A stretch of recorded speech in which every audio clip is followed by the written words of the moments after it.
Mic check. I can hear you. You got me, buddy? I got you. All right. Here we go.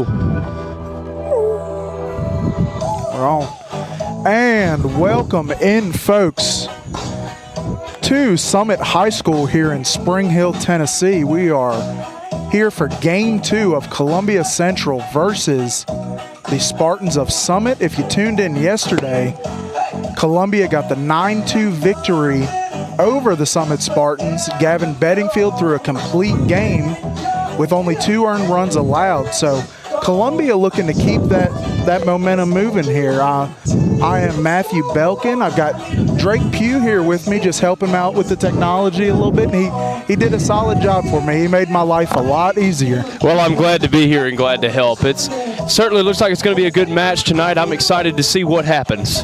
Absolutely. Columbia's got Caden Taylor on the mound, number 12, so hoping to replicate what Gavin Bedingfield did last night with just a gem of a performance. Yeah, that would be wonderful. I'll tell you what, I haven't been to a lot of Central's games because I've been doing the Lady Lions softball with Carter McDonald, who's doing a fabulous job, one of our interns. But I can tell you, we've almost got smacked by several of Jack Beck's fly balls. I would imagine so. I coach Carter in football, and I love him. He's a great young kid. He's a good kid. He's a great kid. So Columbia will be batting here in the top of the first to start us off. Going to have Jack Beck leading off at shortstop. Colby Browning playing first. He'll be batting second. Asher Conley playing center field tonight, per usual, batting third. Cole Williams behind the plate, batting fourth. Kingston Ward at second. He'll be batting fifth.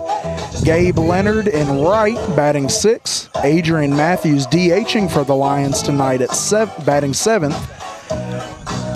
Let's see here. Braden Smith playing third tonight. He'll be eighth in the lineup. And your left fielder, Carden Bell, batting that 9 hole. So Columbia going with the same lineup as last night. Coach Simler had tweaked a couple things, just trying to move things around to see if they could produce some more runs, and they did just that. So I think he's sticking with yesterday's lineup. Hopefully he can replicate the runs they put on the board yesterday. I certainly hope so. Hopefully they'll take home another victory tonight. Absolutely. Pitcher on the mound for the Summit Spartans is going to be Nolan Fay, I believe. All right. I believe he is their main guy. He's got about a 7 ERA on the year. Leading off the top of the first, wow. Columbia, number 2, Jack Beck. And so we're starting off strong, Jack Beck. Absolutely. This is the guy you want up as he shakes the hand of the umpire, looking for a good game here. So the shortstop, Jack Beck, will lead off your Lions, and let's get things rolling, folks. Happy you're tuning in. You're glad to have y'all, folks, and we got 2 of the broadcasts going on tonight. If you want to check them out, we'll talk about those in a bit. Nice. That one's going to be on the outside for strike 1.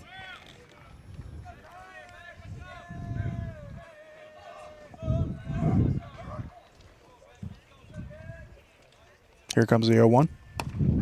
That one's going to miss high, and that'll even up the count at 1-1.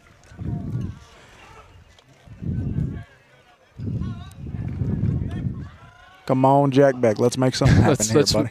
Let's get a home run right here at the beginning. 1-1. He'll swing at that one to no avail, so that'll be strike 2. Your count will be 1-2.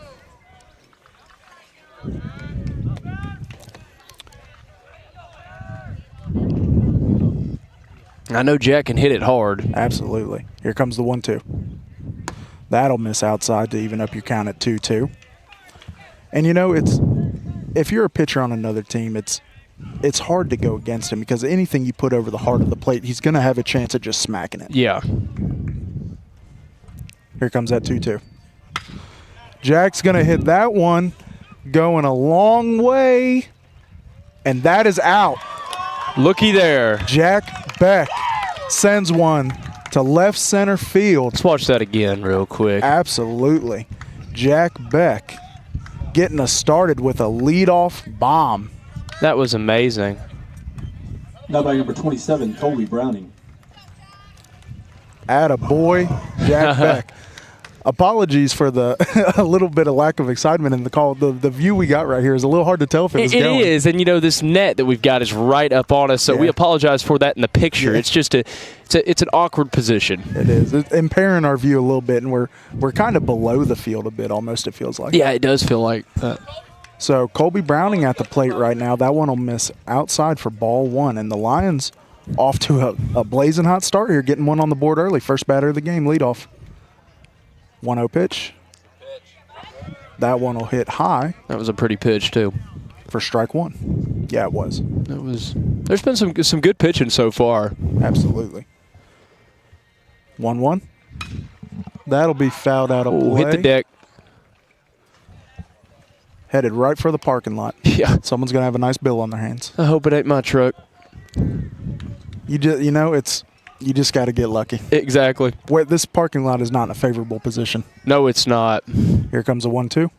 That'll miss way high for ball two. Clayton Harris, my boss that is usually on this call here, he gave me a hard time first. He borrowed my truck for Central's first game, and he texted me and says, "Dude, I'm so sorry. A fly ball blew out your windshield." He was just messing with me. And I was like, "Dadgummit." Shout out Clayton. We miss you, man. Absolutely. He's occupied with Columbia Little League Baseball tonight, so we're hoping they pick up a win as well. I hope so, too. That'd be great. That pitch missed high and inside, so that's going to bring the count to full. Faye looking for the payoff pitch here. And that will also miss high and inside for ball four. So that's going to put Colby Browning on with Asher Conley coming up to the plate. And, I was talking with the guys a little bit before this game. This pitcher isn't nothing crazy. He's got okay stuff. He allows a good amount of base runners, but the thing is he's really good at stranding them. So when you've got runners on, it's that much more imperative to drive them in. Mm-hmm. So Asher Conley here at the plate. Colby Browning on first. And that one will hit just right there on the outside corner for strike one.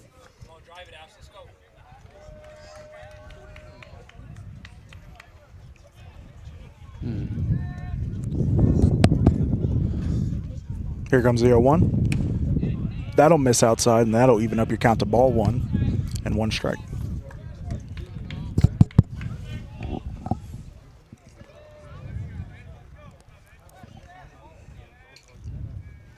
One pitch. Going to hit that one into the plate. It's going to be fielded by the second baseman. Going to make the play to second. And not in time at first. So that'll be fielder's choice right there. And Asher Conley will be on first with one out for the Lions. Unfortunately, he couldn't make that. He didn't make it. Yeah, that's when the ball gets hit right there to the second baseman, unless you had it a phenomenal lead. Then it's dangerous. You're not getting there, yeah. So Cole Williams, the catcher for the Lions today, going to be at the plate here batting in the 4 spot.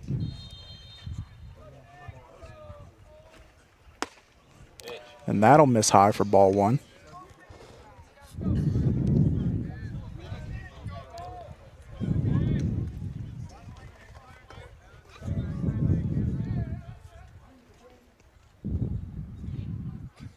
Here comes a 1-0. That's going to be hit to the shortstop. He's going to make the throw to second, and Williams will be out at first for the double play. Just couldn't get there in time. Wow. So the Columbia Lions take a 1-0 lead on a Jack Beck shot to left center field. We will be back here in the bottom of the first in just a moment, folks. This is David Usselton with Usselton Automotive, located in Columbia, Tennessee. We service all foreign and domestic vehicles. We take pride in our work, and we don't cut corners. We offer a 5-year, 50,000-mile warranty and loan our cars with almost every repair. We are located at 1201 South High Street in Columbia, Tennessee. You can reach us at 931-215-1765 or find more information at usseltons.com.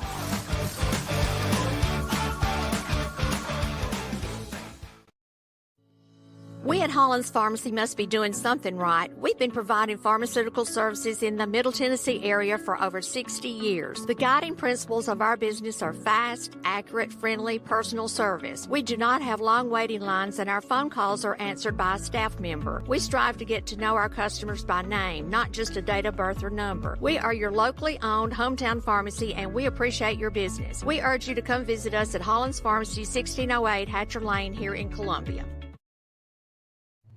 Hello, this is Rick Tillis from Tillis Jewelry. What is a full-service jeweler? Experienced staff, custom designers, in-house jewelry repairs, and beautiful jewelry. Yes, at Tillis Jewelry, we are passionate, knowledgeable, and committed to integrity. We strive to be the best in our community and in our profession. We build long-term relationships and become part of family traditions that will cross generations. We delight clients by providing an unparalleled selection, superior service, and exceptional value. Tillis Jewelry, we exceed your expectations. Columbia Foodland is a locally owned and operated family grocery store with a full line of dry, dairy, frozen, meat, and produce items. We focus on keeping the freshest hand-cut meat and produce items daily with the most competitive prices in town. We offer weekly ad specials as well as in-store weekly specials throughout the store. Located at 427 West 7th Street in Columbia in the former Harris Foodland location. Columbia Foodland. We're here and ready to serve the wonderful people of Columbia and the surrounding areas.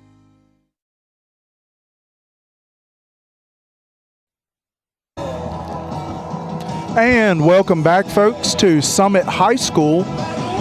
Here for the bottom of the first inning. In the top of the first, Jack Beck led off and hit a solo shot to left center field to get the Lions on the board early. Just a 1-0 lead.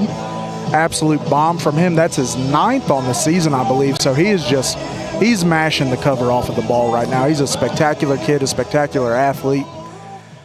So, leading up the bottom of the first for Summit, number 32, Cooper Cornwall. As you heard, the PA going to be Cooper Cornwall at the plate for the Spartans. Your pitcher tonight for the Lions is number 12, Caden Taylor. And if you tuned in last night, the key to the game for getting around this Summit lineup is you just got to induce weak contact. Hit stuff on the outside corner. Don't allow them to get on base, and you will be successful. So here comes your first pitch from Caden Taylor. That'll be in there for strike one, right on the corner. Imperative to get ahead in the count here so they will make bad swing decisions. In there for strike two. So your count will be 0-2.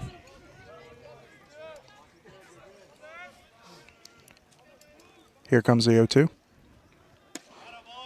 Misses just a bit outside for ball one.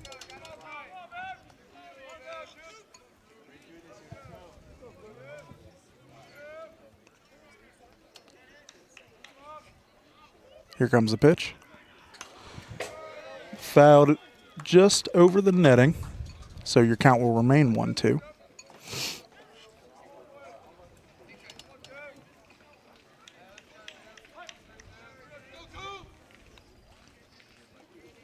Here comes the 1-2. That one's going to be hit out to right, and he will not make the catch, unfortunately. So Summit number 35, Braden Lawrence, will have a runner on first here to start the bottom half of the first inning. Had a good beat on it. He looked like, and I think maybe just kind of hit the side of the glove there. That ball may have had a little curve on it. Just a difficult one to catch. So at the plate now for Summit is Lawrence. And that'll be in there for strike one.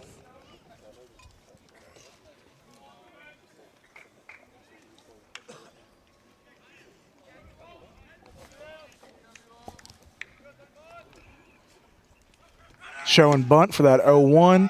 Runner's going to steal second. Even if Cole had fielded that or caught that properly, he had too big of a lead. He was going too fast. I'm not sure he would have had a chance to get him at second there. So Summit coming right back will have a runner at second with no outs here in the bottom of the first. Here comes the 1-1.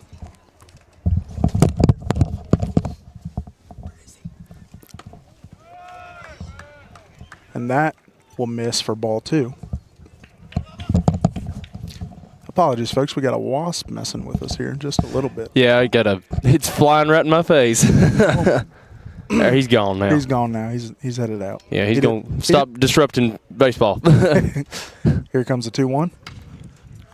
That's going to be fouled out for strike 2, so that'll even up your count at 2 balls and 2 strikes. He didn't want none of this. No, he didn't.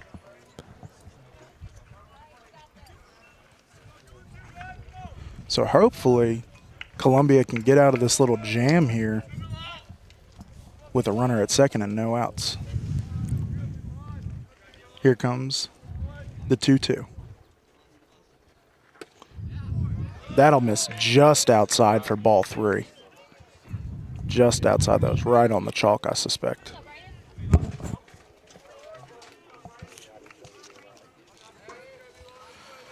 So a full count here for Caden Taylor. Going to glance at the runner at second. He's going to get a little bit of a lead. Here comes the 3-2. And he'll get him swinging for strike 3. So he will sit down. James Zeller. And the Lions get their first out of the inning.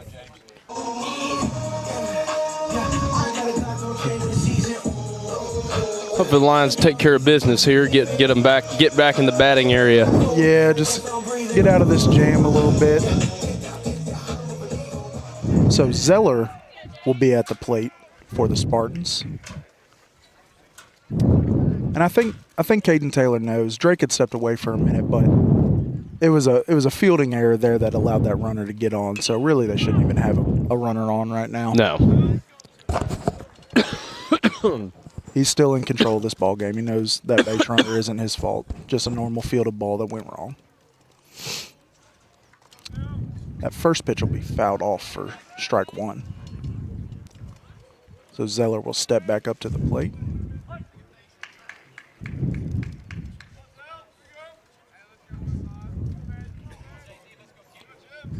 KT sets up. Here comes the 0-1. And that's going to be fielded to Brandon Smith at third. He's going to make the throw to first, and he will be out for the second out of the inning. Number 8, Trevor Spivey.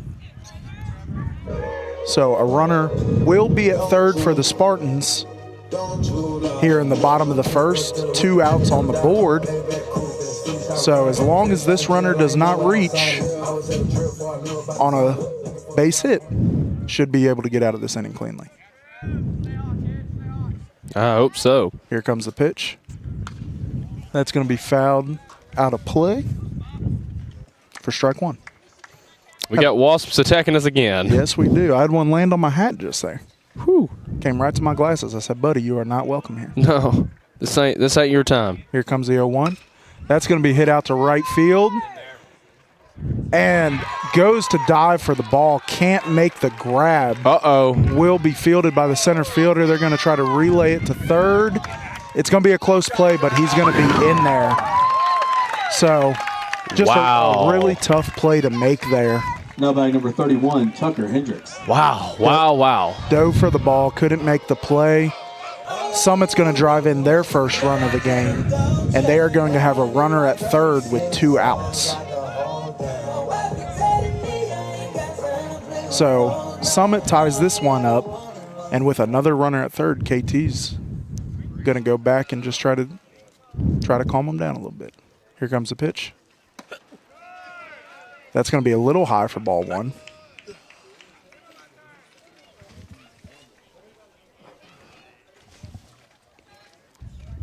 Here comes the 1-0. That's going to be in there for first strike. So your count is now 1-1.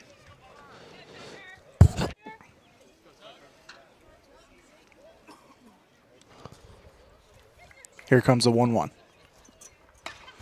That's going to be hit into the net right by the Summit dugout. I thought that was going to land right on the fans for a second there. I did as well, just for a minute. It took a weird hop. It really did. So your count will now be 1 ball and 2 strikes for Caden Taylor. Here comes the 1-2. That'll miss high for ball 2, so that will even up your count at 2 balls and 2 strikes. Come on, KT, get out of this cleanly, buddy. Here comes a 2-2.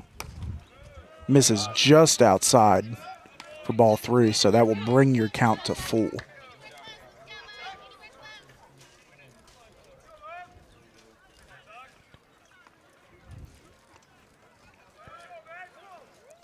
Here comes the payoff pitch.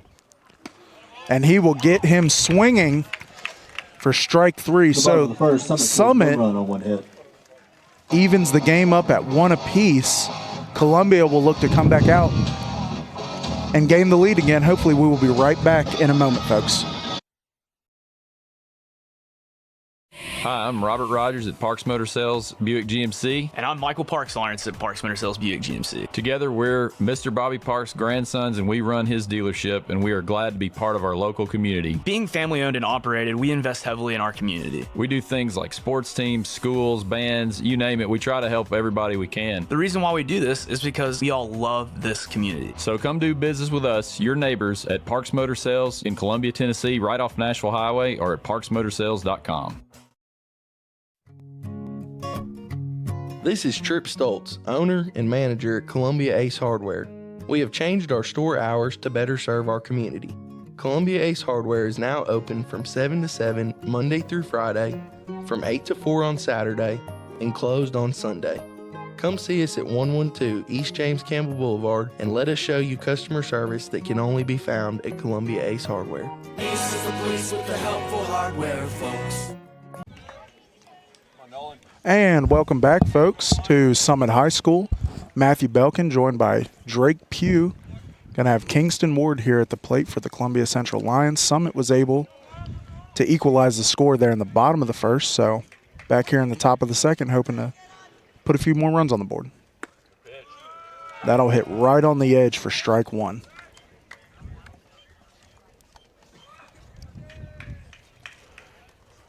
Here comes the 0-1.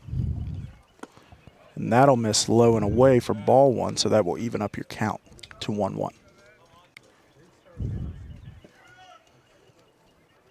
Here comes the 1-1. Ward going to be swinging there for a strike, so your count will be 1 ball and 2 strikes. That one was just a little low. That's a deceiving pitch right there. I think it had a lot of, couldn't tell if it was a fastball or it was a changeup with a lot of break on it. Yeah, I couldn't tell either. Here comes a 1-2. Oh, and that's going to hit Ward right on the head. He's going to walk that one. Yes, he will. He's going to wear that one on the helmet. Glad he's okay. Yeah, me too.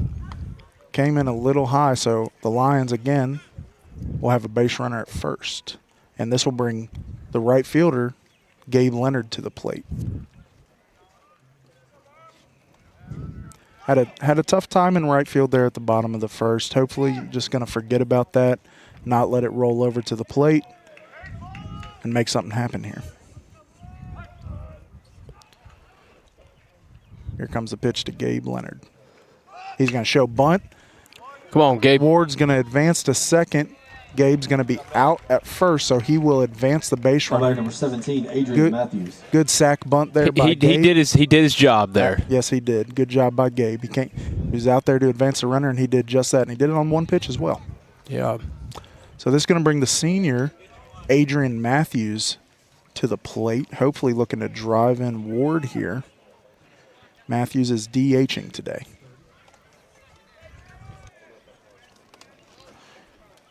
Fay going to glance at the runner.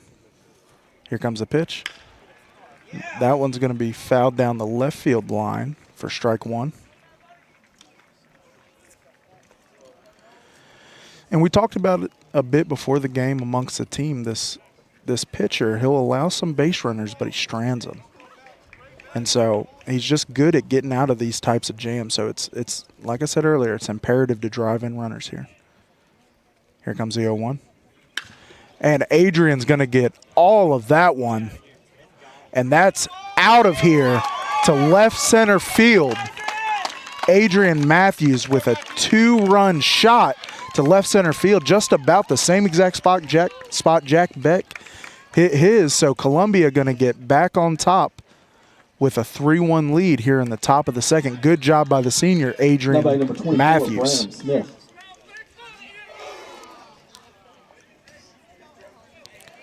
Very good job. So Columbia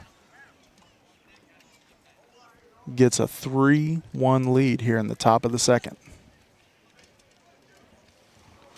Good job by the senior Adrian Matthews there with mashing the cover off that ball.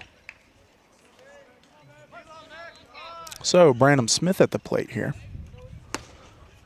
He'll watch the first one come by for a strike, just hit right there on the chalk.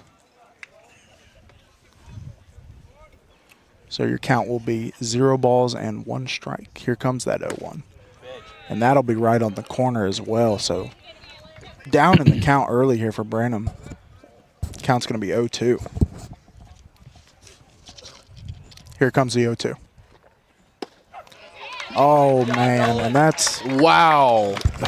So he'll strike out on 3 pitches. I think that one was just a bit outside, but... I do, too. You know, we just got the home run, so it is what it is. Yeah. Exactly. So Carden Bell going to be at the plate here batting 9th for the Lions. That one's going to miss high and away for ball 1.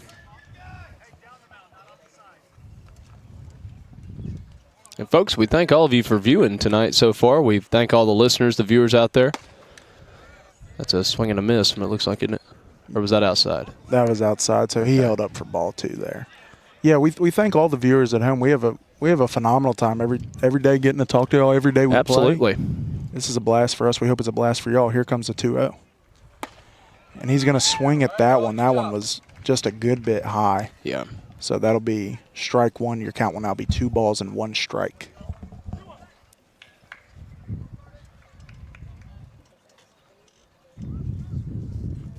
That one's going to miss high and away for ball 3. So your count will be 3 balls and 1 strike. Matthew, how long have you been doing this for? About 2 weeks. 2 weeks? There you go. And Carden Bell draws the walk. Now, how long have you been with the Lions? So I started coaching football with them last year. There you go. And we had a pretty decent season, looking to have an even better one this year. And I'm a big baseball guy, so I came out to watch some games, and I do a little bit of analytics on my own. So I talked to Coach Simler, and I said, hey, would you want me to just do some analytics for y'all and help y'all keep up with stats? I could do it all for you because I do it as is. And he was like, yeah, I would love that. And I've been friends with Clayton Harris for, I guess, probably about 7 or 8 years now. And so I was watching the games in the press box, just joining in on some of the calls as kind of like a cameo appearance type deal. Yeah. And one day he just brought an extra headset for me about maybe a little over 2 weeks ago. So I've just been doing it ever since then. I enjoy it. I love being here with the kids, watching good ball games. Got Jack Beck at the plate right now. It's hard to not want to watch him. I know. He is incredible. He is incredible. And we're glad to have you along. And we are certainly looking forward to some Lions football this fall. Absolutely. We're returning 4 to 5 offensive linemen. As y'all know, we only had 4 seniors last year, so we're looking to make a big push this year here in the playoffs. Absolutely. State championship is the goal. Oh, that'll be great. So Jack Beck here at the plate with 2 outs and a runner on first. Pitcher's going to keep him honest at first there. He tried to pull a fast one on him. Yes, he did. Going to glance at the runner. Here comes the pitch. That one's going to hit the top of the zone for strike 1.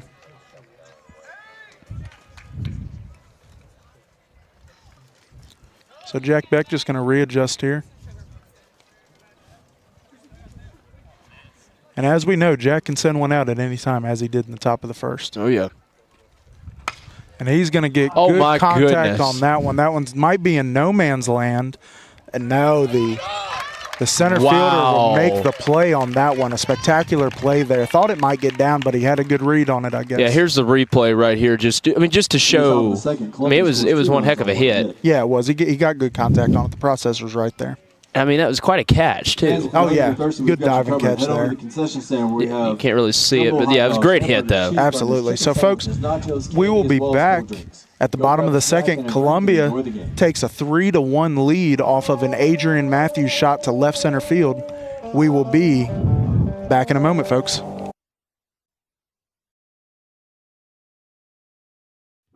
Office space available in beautiful downtown Columbia. Kennedy Broadcasting Company, WKRM and WKOM, has 3 offices for rent in its downtown building. Each office is approximately 18 by 18, and each includes a closet-type storage area. Included are utilities, Wi-Fi, and communal break area. Contact Station Manager Clayton Harris at 931-626-3131.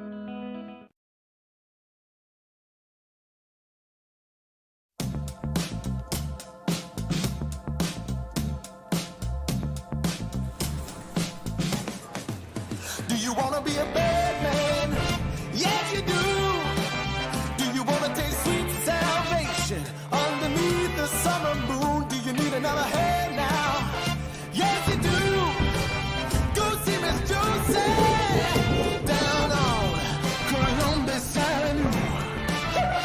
All right, Columbus Avenue.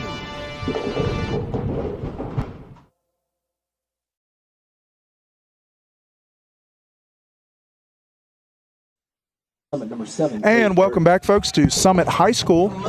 We're here in the bottom of the second inning. There in the top of the second, Adrian Matthews hit a 2-run shot to left center field to put the Lions on top 3-1. So going to have Caden Taylor here on the mound, hoping to keep that at a 2-run lead.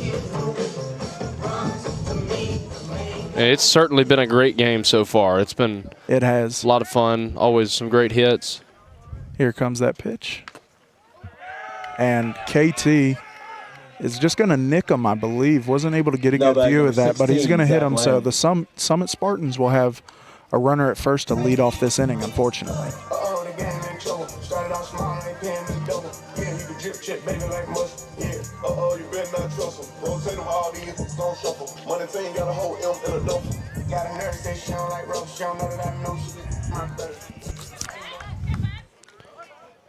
So for the Summit Spartans, going to have Zach Lamb here at the plate. Ooh-hoo.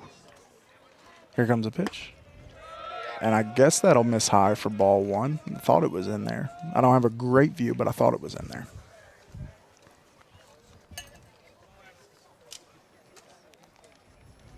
Here comes a 1-0. That'll be hit the deck. Fouled out of play for strike 1. So that'll even up your count to 1 ball and 1 strike. Yeah, I've yet to hear a windshield be shattered in any game that I've done. I'm hoping it stays that way. I do too. You know, that would be lovely. We don't want that, folks. No, for where I'm parked right now, that would be very. Oh, runner goes to second. Oh, gonna wow. be over Jack Beck's head. Just couldn't get it. And that'll be a hit for Zach Lamb. So Summit will have runners on first and second here. And smart move to stay on second. I'll give that to him. Yeah, he would have been hosed at third. Yeah, because he started to move and then he stayed. That's smart decision. Good base running by Summit there. They know better than to test that on. So for Summit, going to have runners at first and second here. Still no outs on the board. KT looking to get out of a bit of a jam here. And he's going to show bunt, and that'll be fouled out. Fouled down the line, rather. So your count will be no balls, 1 strike. I'll tell you what, Drake, I think I'm going to stand up for a minute just to get a I don't blame you. Here. Yeah, get a better view. Yeah, because the view that we've got right now is a little odd. Yeah, we're cramped in here a little bit. We're right in front of the press box. Not a whole lot of room to move. No, not really. He's going to show bunt again. Taylor going to field that one. Runners advance to second and third. He's going to make the throw at first. Oh, wow. And he drops it. The bases are loaded. Bases are loaded with no outs here in the bottom of the second. Number 17, not a great scenario for Columbia at all. Now, KT's been in some tough jams before, hoping he can get out of this one here. I hope he can, too. Because when there's, loaded bases, a grand slam is possible. It's very possible. So KT back on the mound looking to regain his composure again. Going to deliver this pitch. He's going to get him swinging high and inside at nothing for strike 1. Unless he had turned on that just super early, he was never going to make contact with that pitch. That was a good pitch. Really good pitch. Here comes the 0-1. Got him swinging there at something way outside for strike 2. So 2 not so great swings here by the batter. He could, if he had not swung there, it would have been a ball. It absolutely would have.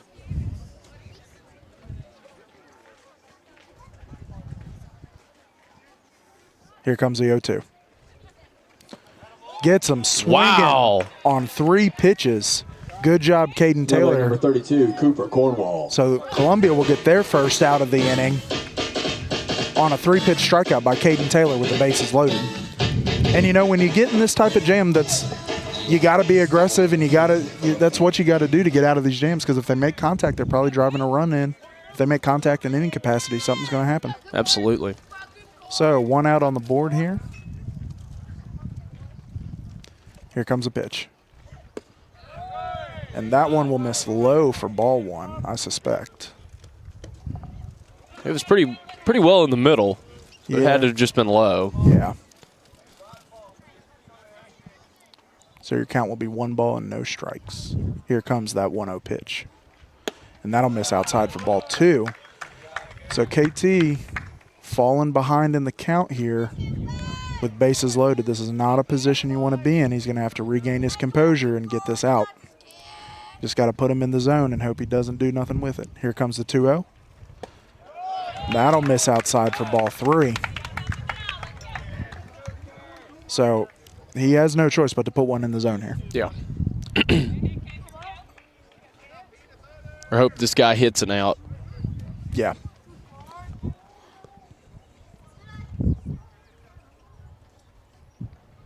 Here comes a 3-0. That'll hit the corner for strike 1. Good job, KT. There we Get go. back in it. Something I've always said, usually after 3 balls, it's usually a strike. Yeah. Absolutely. So, KT regaining his composure here. Here comes a 3-1. And he's going to hit that one to Kingston Ward at second. He's going to make the throw to second. Jack back throw to first. Fielded by Colby Browning for the double play. Good job. Let's watch that again. Columbia Lions getting out of that. Watch this again. Yeah, here's the double play right here. Of course, you can't see it too well, but yeah, there it was. Good job, Columbia. So, folks, we will be back in the top of the 3rd inning as Caden Taylor gets out of a bases-loaded jam there with a strikeout and a double play. We will be right back, folks. Hi, I'm Chris Chumley, owner of Expert Landscaping, LLC. Located in beautiful Columbia, Tennessee, Expert Landscaping specializes in consulting and design for all your outdoor needs, as well as installations for landscaping, pools, patios, outdoor kitchens, fireplaces, irrigation, and lighting. Call us today at 931-374-1772. Expert Landscaping, where quality work is an investment in the future.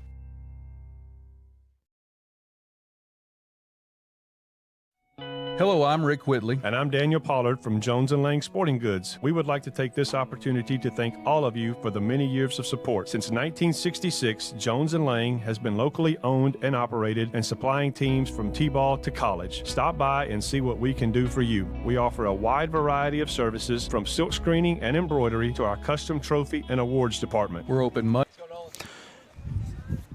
And welcome back, folks, to Summit High School. Matthew Belkin here, joined by Drake Pugh. Columbia has a 3-1 lead, hoping to extend that here.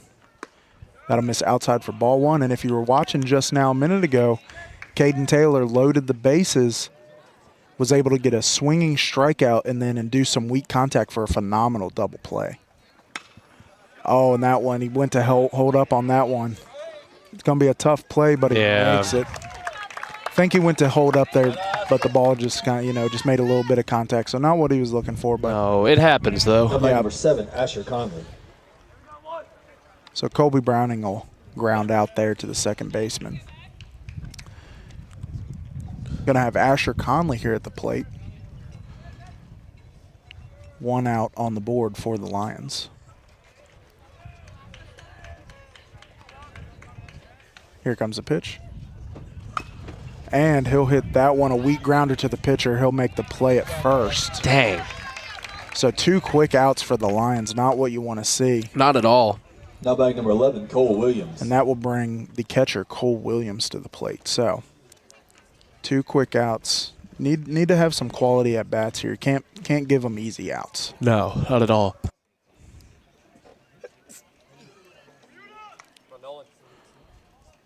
Cole Williams here at the plate, the catcher, number 11, gonna look to get a base runner on here. Here comes the pitch. That'll hit the top corner for strike 1.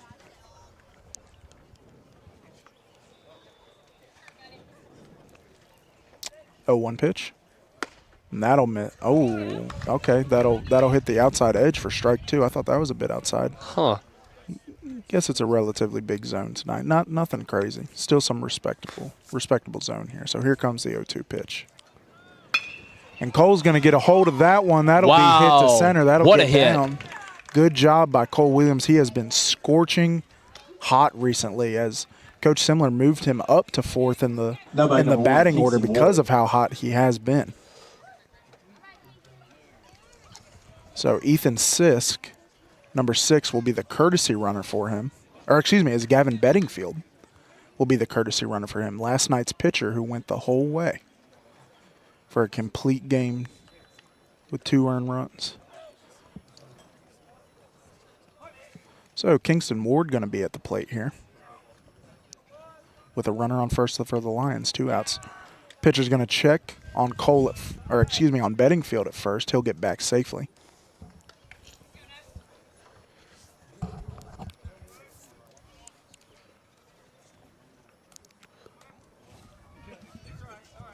Here comes a pitch.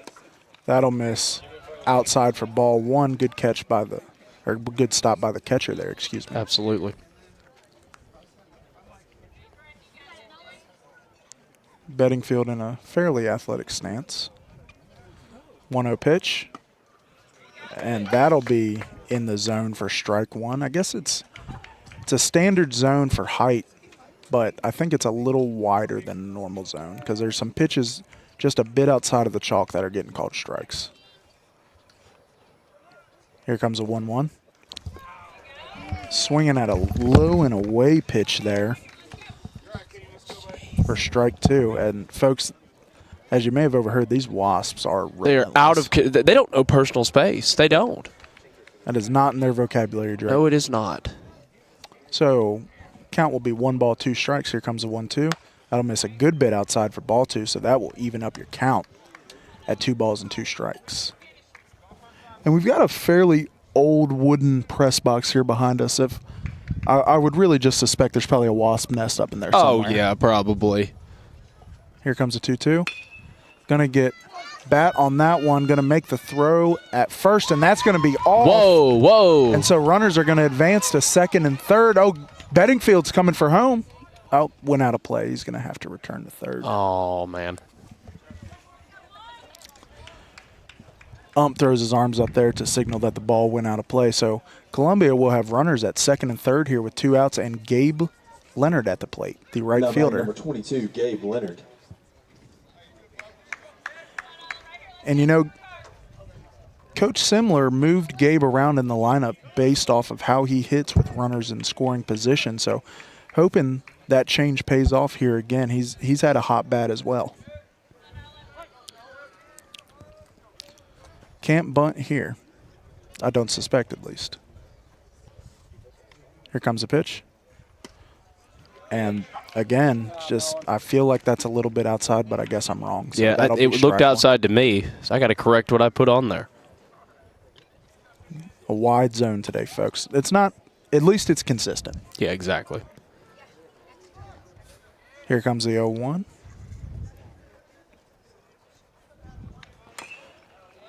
That'll be fouled away for strike 2. So Gabriel Leonard quickly down in the count here, 0-2, looking to fight back or get a base hit here.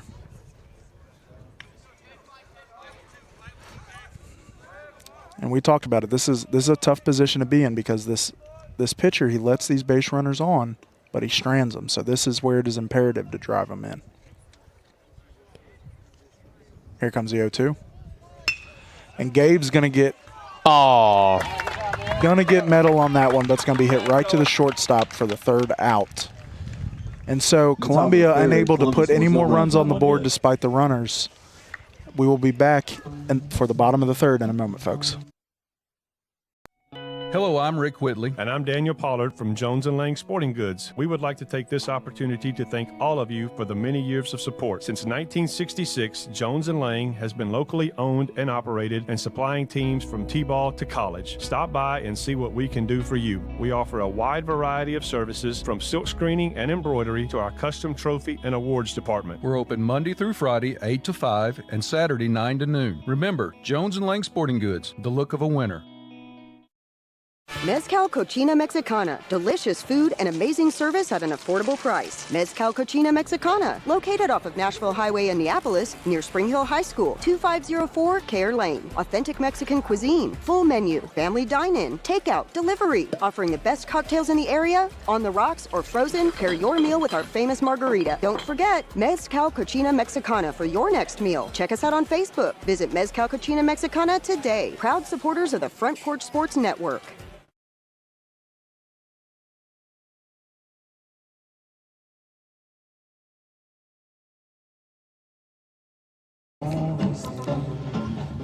And welcome back, folks, to Summit High School. We are here in the bottom of the third inning. Columbia had a chance to score there in the top of the third, unable to do so on a Gabe Leonard line out to short. So Caden Taylor will come back out here on the mound, hoping to keep this run at this lead at two leads rather. Lead at 2 runs, excuse me. My goodness.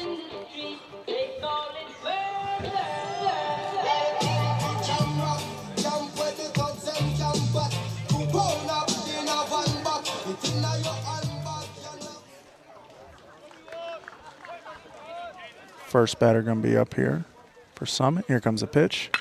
That one's going to be hit to Jack Beck. He's going to field it cleanly, makes the throw at first for the first out of the game. So efficient so far. 1 pitch, 1 out. KT looking to keep it rolling. 15, James Zeller.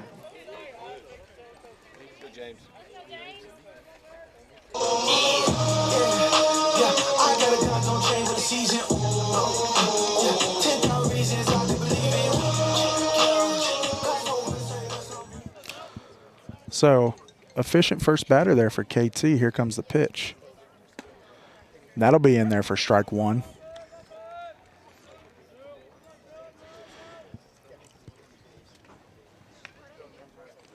Here comes the 0-1. Batter going to get a hold of that one to center field on just a good contact hit. Had a weird ball path there. No chance to field that one. So Summit will have a runner at first with 1 out here in the bottom of the third. As you saw in the last inning, KT is more than capable of getting out of these jams.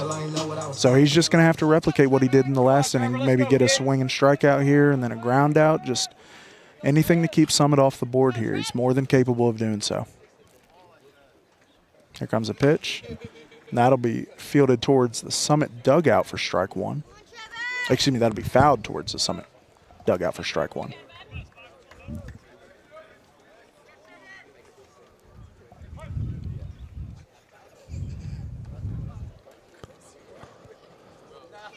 Here comes the 0-1. That'll hit the outside corner for strike 2, so batter quickly down in the count here. KT looking to take advantage of him.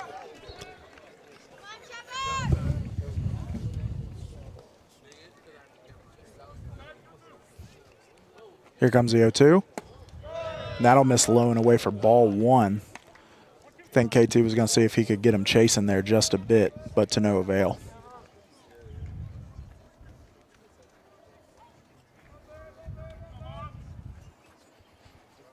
Here comes a 1-2.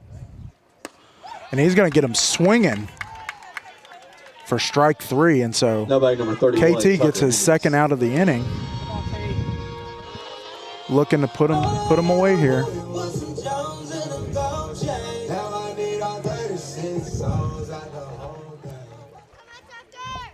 So Summit going to have a runner at first here still. 2 outs on the board. KT looking to strand him. Here comes a pitch. Cole checking on him at first. He was able to get back safely, and that one missed for ball 1. So your count will be 1 ball and no strikes.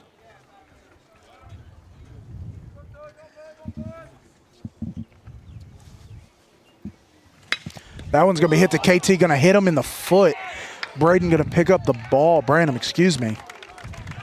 And it will not be able to be fielded. No time to throw. So hope KT's okay. They're going to come out and check on him here, I suspect. Hope he is okay. That was hit fairly hard. Yes, it was. Just a line drive right to the ankle. I mean, he's got to have adrenaline pumping right now, I suspect. Absolutely. Even if he's not okay, he's probably going to appear okay here just because of how much blood's rushing through him right now. He wants to get out there and take care of business. Yeah, and I don't blame him. KT's a tough kid. Coach Simler going to come out and check to him, talk to him. Hey, you feeling all right? Hopefully he's okay. He's walking around good. Maybe it hit off his cleat, and yeah, it appears he's fine. So good thing KT is fine. That was a very hard hit ball off of his ankle there. I'm very happy he's all right. So KT going to step back up here to the mound to face this batter. Summit's going to have runners on first and second with 2 outs. And KT, Iron Man, strong kid, is ready to get back out there and take care of this batter, just like you said, Drake. Yep. Here comes a pitch. That one's going to be fouled just barely down the first base line. Just barely. So that will bring your count to no balls and 1 strike.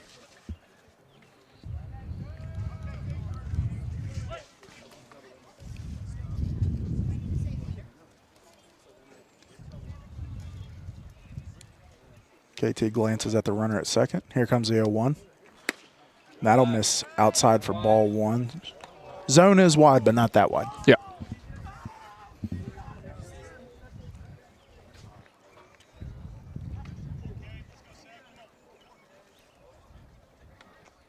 So that'll even up your count at 1 ball and 1 strike. KT glancing at the runner. Here comes a 1-1. Going to get him swinging there at a ball in the dirt for strike 2. Not sure. Don't have a great view. I don't know if that was just a nasty pitch or if the batter was just swinging at nothing. Who knows? So that'll bring your count to 1 ball and 2 strikes as they both step away from the plate and the mound just to kind of readjust here. Pitcher going to throw a new ball to KT. Not sure what's going on here. Exchanging balls. Okay. Interesting. Maybe giving him a cleaner ball, not sure. So. You just want to make sure the performance is as good as it can be. Fine by me if KT gets a strike here. So glances at the runner, 1-2 pitch. That's going to be hit out of play into the Summit stands. Luckily, no one was hit by that. So your count will remain at 1 ball and 2 strikes. All right, live to find another day here, Bird. Let's go, kid. As the Summit supporters encourage the batter at the plate currently. It's good to see all the support. Absolutely.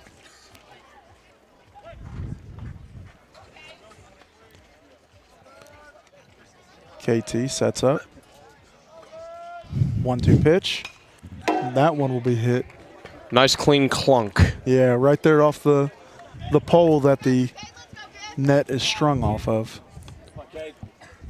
So your count will remain at 1 ball and 2 strikes as KT looking to strand these 2 runners here as he did the 3 in the previous inning.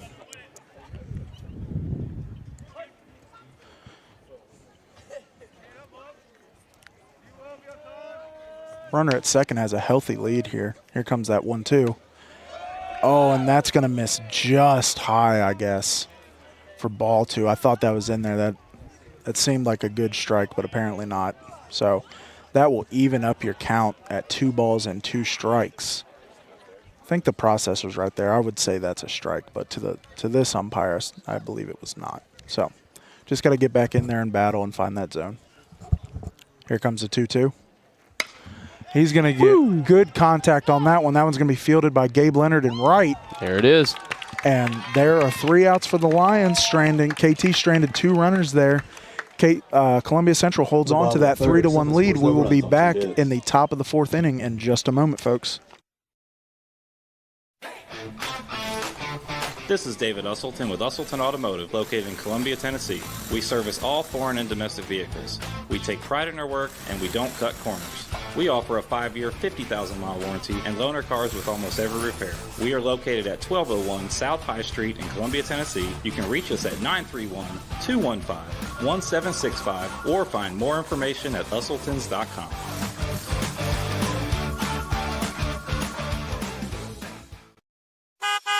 I'm Justin George. I'm Corey Muehlbauer. Together, we are Columbia Motor Company. Columbia Motor Company offers quality pre-owned vehicles at an affordable price, along with many financing options to keep you in your budget. We are veteran and locally owned. We are located just off of Carmack Boulevard in downtown Columbia. You can also follow us on Facebook and Instagram or visit our website at columbiamotorcompany.com. If you want a different and enjoyable car buying experience, please give us the opportunity here at Columbia Motor Company.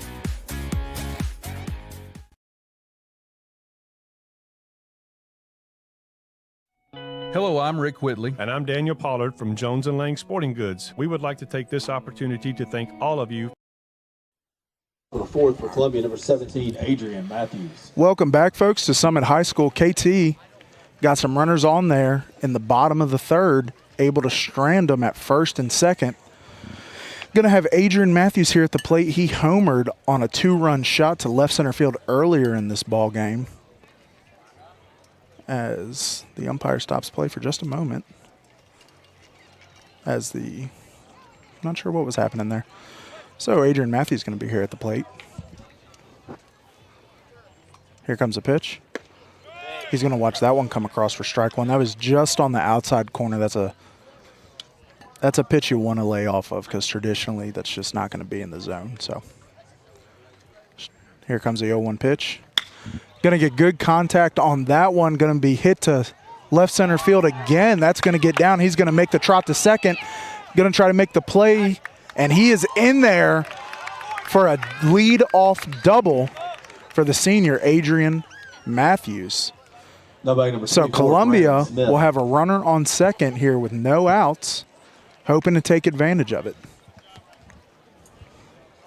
Good job by the senior, Adrian Matthews, doing his job there and an extra base hit at that. That's going to bring Branham Smith, the 3rd baseman, to the plate as the pitcher's going to step off for just a moment, readjust himself.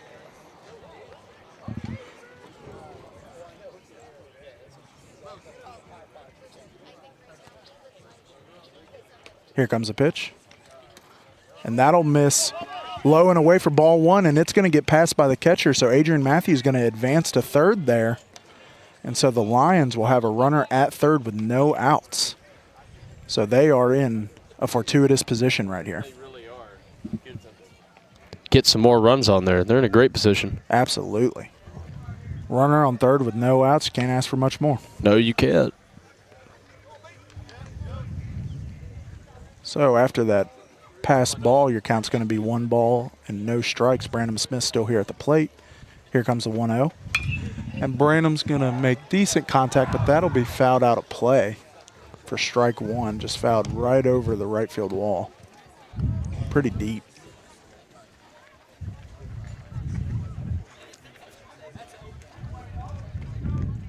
So your count will be even now at 1 ball and 1 strike. As Branham will look to drive in Adrian Matthews from 3rd here. Here comes the 1-1 pitch. He's going to lay off of that one as it was outside of the zone for ball 2. So your count will now be 2 balls and 1 strike. Good decision to lay off there from Branham. That was a good bit outside. Here comes the 2-1. Going to lay off again for another outside ball. So your count will now be 3 balls and 1 strike. think he was hoping to get Branham chasing at something there, but it was just a tad bit outside. Here comes the 3-1. And Branham's going to make good contact there. That ball's going to be hit to right field. It's going to get down. That's going to drive Adrian Matthews in from third. Branham makes his way to second. Going to hold up. Smart. And he will be in there for a double. So the Lions with back-to-back doubles to start the fourth inning. And they're off to a blazing start here.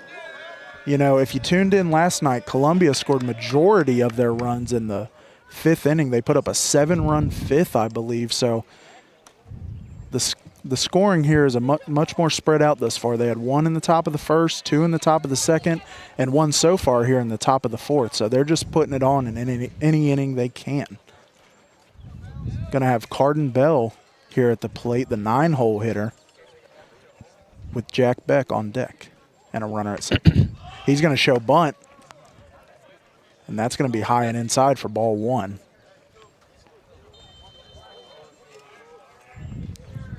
Yeah, that was a great series of events for Columbia right there. Absolutely. Very, very fortuitous. Absolutely. So they're just going to have a little small discussion here at the mound. Carden Bell's going to go talk to Coach Simler just for a moment, maybe readjust the approach here. He showed bunt there on the first pitch. We'll see if he still wants him showing bunt here or swinging. See if he wants him to attack or just advance the runner. We'll see.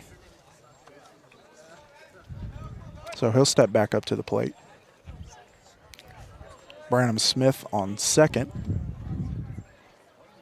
Here comes the 1-0. He's showing bunt still, and that's going to hit the corner for strike 1 on the showed bunt. So your count will now be even at 1 ball and 1 strike.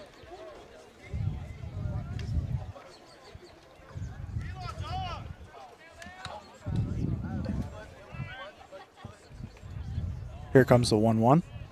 Still showing bunt. And that's going to miss outside for ball 2, a good bit outside. So your count will now be 2 balls and 1 strike. You know, it's funny. Carden Bell's here showing bunt, trying to put something down. Yeah. And he's still ahead of the count.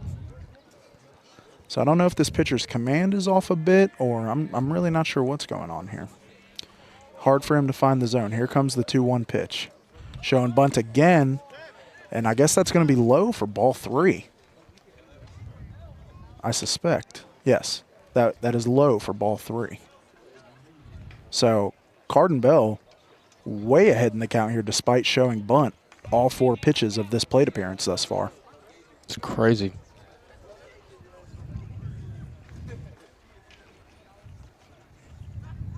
Here comes the 3-1.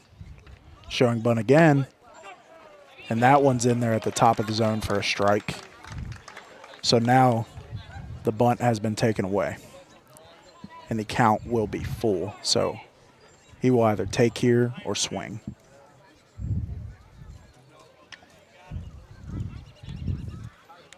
Full count. Here comes the payoff pitch. And that's going to be in there right on the corner for strike 3, just right there on the corner. Nobody number 2, Jack Beck. And so the Lions will record their first out of the inning as Carden Bell goes down looking on a... And look who we've got coming up to bat, though. The senior, Jack Beck, looking to make something happen here. Let's see if he can do it. Absolutely. Got 1 runner in scoring position. And they will take time here for just a moment as I suspect they're going to discuss their approach with Jack here at the plate. If you were tuned in the first inning, Jack sent a shot about 400 feet to left center field. Just an absolute bomb, a leadoff bomb at that to get the Lions on the board early. So with a runner at second, hopefully he'll do the same here. I mean, he's a force to be reckoned with. Absolutely. As you see Coach J.B. Reese cross the field to pass off some base runner paraphernalia, and it looks like Summit's going to make a pitching change here, so Nolan Fay, his night will be over for the Summit Spartans, excuse me.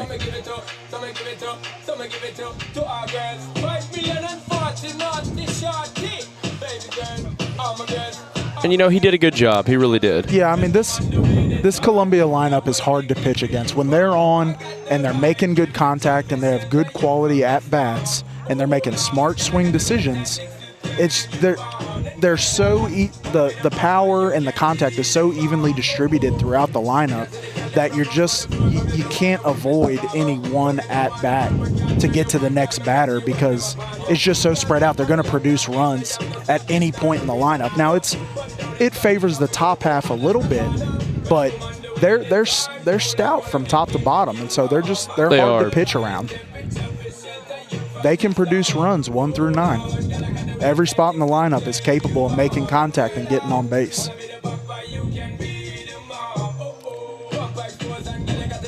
And so, number 2 for the Summit Spartans will be warming up here to pitch. Let me take a gander at who this is.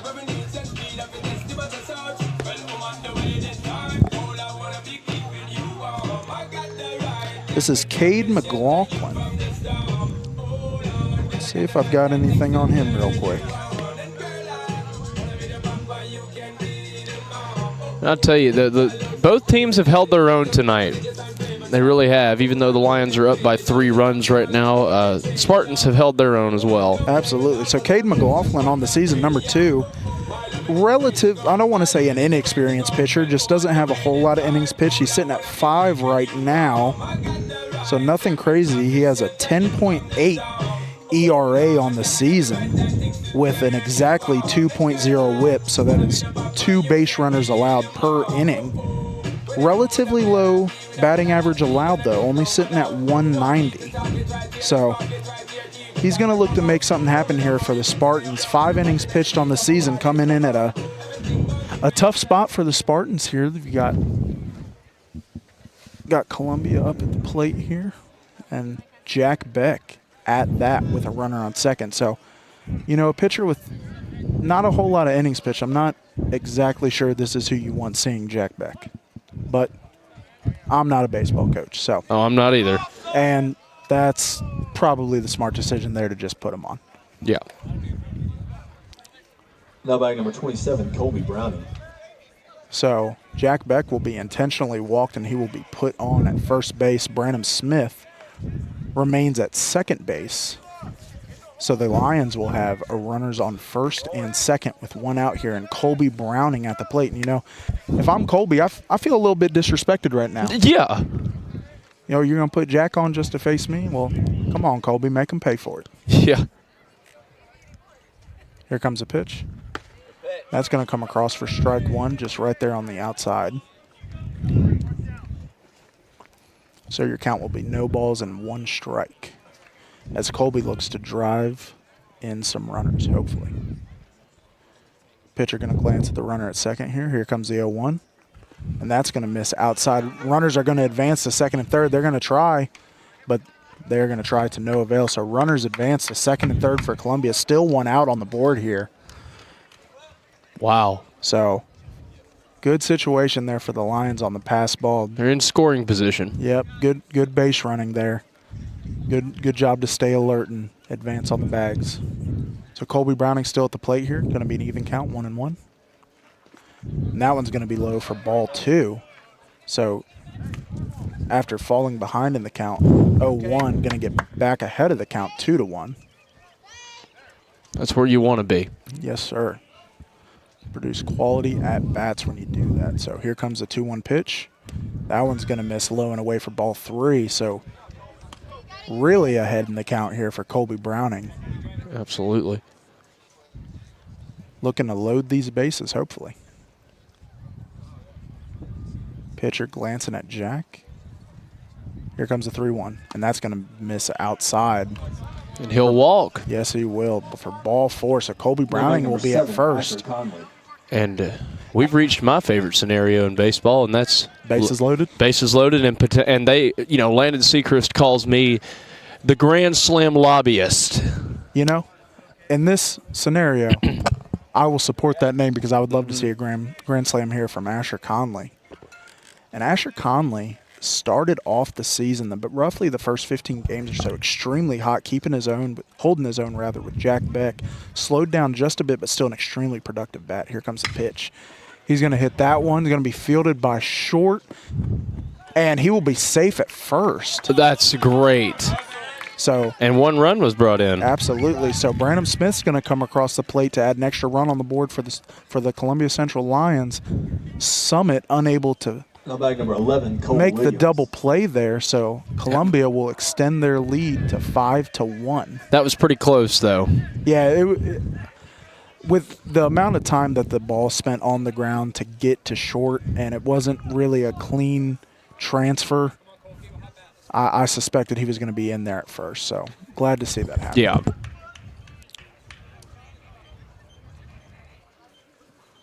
Runner goes to second. They're going to test him, and he's safe. And that other one's home. Yes, sir. They put on the double steal there. So Jack Beck steals home, and Columbia will add another run to the board to make their lead 6-1. This is what we like to see, folks. Absolutely. Here in the top of the fourth inning, excuse me. Feels like the fifth inning. I guess because it's getting dark. Yeah. So Asher Conley at second right now, 2 outs on the board. Cole Williams going to swing at that one for a foul ball, I think. Strike regardless. Yeah.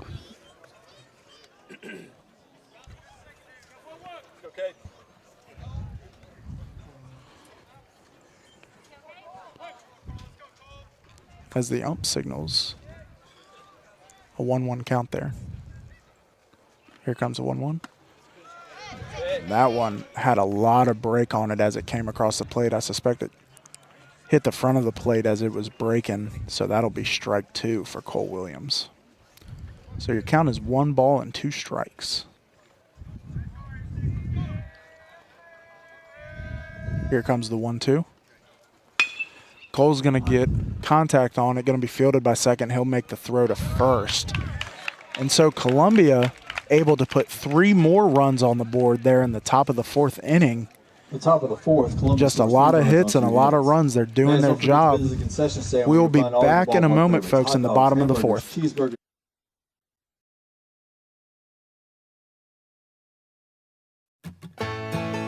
Farmer Johnny here, Taylor Family Farm. I want to give y'all a little look-see. We raise 100% non-GMO, grass-fed beef, pasture chicken, and pork on our family farm. Everything that we grow is raised with love and care to ensure the highest quality and nutrition for our family and customers.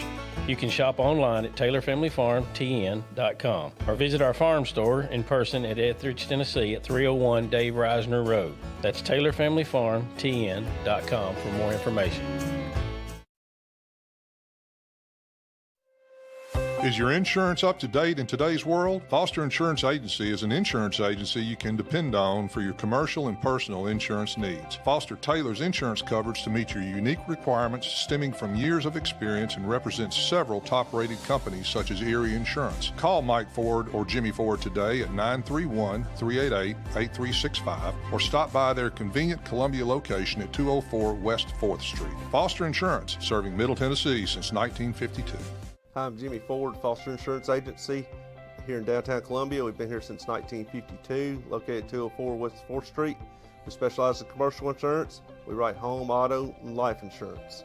We write anything from your bulldozer to your helicopter, from churches to bars. Come see myself, Mike, Shelby, or Nikki.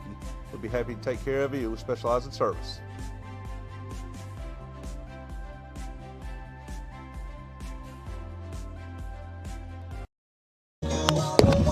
And welcome back, ladies and gentlemen, to Columbia Central High School baseball at Summit High School in Williamson County, Tennessee. Yeah, we are here in Spring Hill. We're about 2 miles west off of the June Lake exit off of 65. Face some good bit of traffic coming in. I'm sure you folks are familiar with that traffic. June Lake is a controversial exit. It certainly is. We thought it was going to help, and it. Yeah, you effectively have to navigate around it or just plan for the traffic. Yeah, it's bad. So we're back here in the bottom of the 4th inning. Columbia was able to add 3 more runs there in the top of the 4th. They're going to trot out KT, Caden Taylor, number 12, hoping to continue to do his job. He let up 1 run in the bottom of the 1st, but he's been smooth sailing ever since, despite a couple of base runners gotten out of some jams. And that'll come across the plate for strike 1, just hit right there on the outside, and that wide zone continues to be prevalent for this umpire. But you know what? It's a strike for us, so we'll take it. We will take it. Here comes the 0-1. That's going to be fouled out of play behind the netting for strike 2. So KT a good bit ahead here in the count for this first batter here in the bottom of the 4th. That's where you want to be. Here comes the 0-2. And that's going to be hit to third. Branham going to field it, make the throw to first, and got him. Just barely. Brought him off the bag, but he was able to apply the tag as the runner came in. A good save there by the first baseman, Colby Browning. No bag number 3. That was close. It absolutely was. I was hoping they wouldn't call him safe because I was able to see that he applied the tag, but luckily they made the correct call. And Summit coach going to talk to him here for just a moment. I don't know if he's disputing the call or they just want to talk about it for a moment.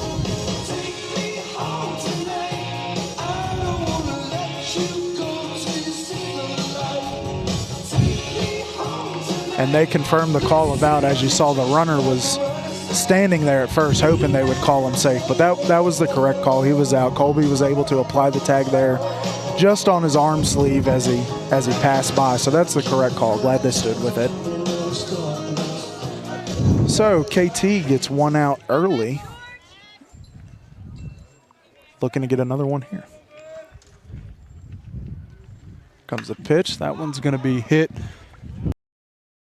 right on top of the visitors' dugout for strike 1. I was wondering if Branham was going to be able to catch that possibly, but I think it was just a bit too far outside for him to field it.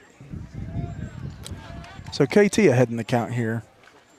No balls, 1 strike here on the second batter with 1 out here in the bottom of the 4th inning.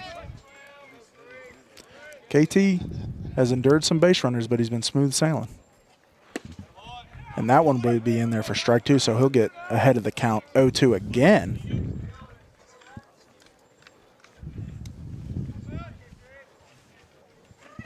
So here's the 0-2 pitch. That one's going to be hit to first, and Browning unable to field it as it took just a weird little bit of a hop there, and it came right over his glove. So Summit will have a runner at first here in the bottom of the 5th.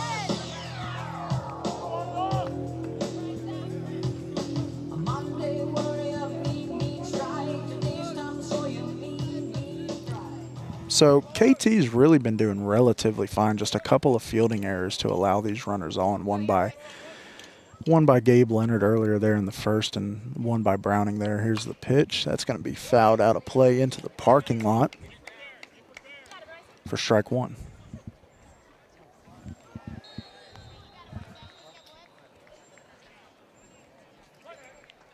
KT glancing at the runner at first, hoping to strand him again. Here comes the 0-1.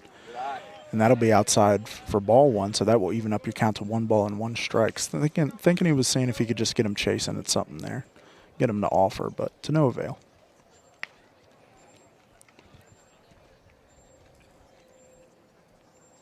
Here comes a 1-1. That's going to be in there for strike 2, just at the bottom of the zone. Batter looks a bit bewildered at the call. So that will bring your count to 1 ball and 2 strikes. KT glances at the runner. Here comes a 1-2. That's going to be hit to right field. Gabe Leonard going to look to field it.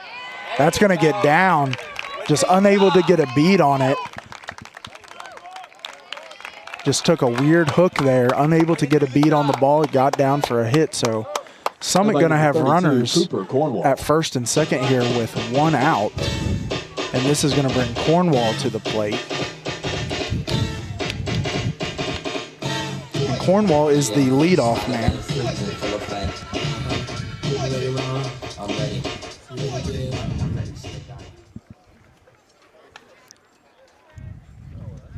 So Cornwall at the plate here, leadoff man for the Summit Spartans, as they have runners at first and second.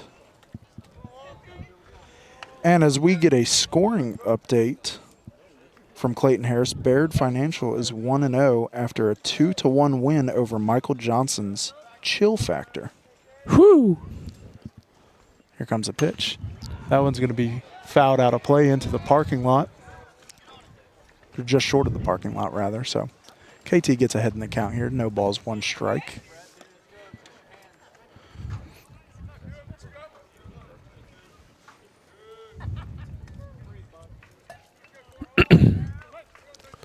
as the sun sets here in Spring Hill, Tennessee. Starting to get dark. But the lights are bright. Absolutely. Here comes the 1-0.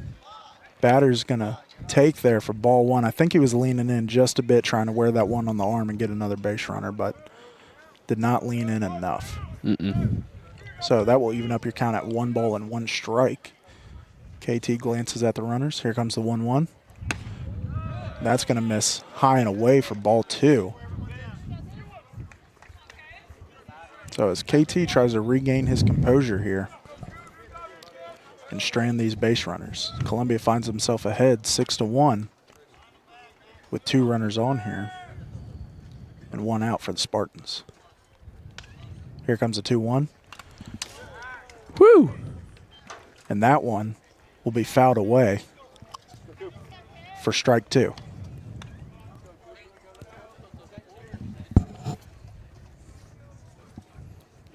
And folks, you couldn't see it, but that ball may have came about an inch from my chest. Yeah, that would have hurt. I had to keep my composure there and just keep calling the game. So that evens up the count. Here comes a 2-2. That one's going to miss high and inside for ball 3. So a full count here for Caden Taylor, and he's in a bit of a jam here. He found himself in a similar jam in the 3rd inning, I believe, but he was able to strand all 3 of those runners. Looking to do the same here. Hopefully this one doesn't get on at all.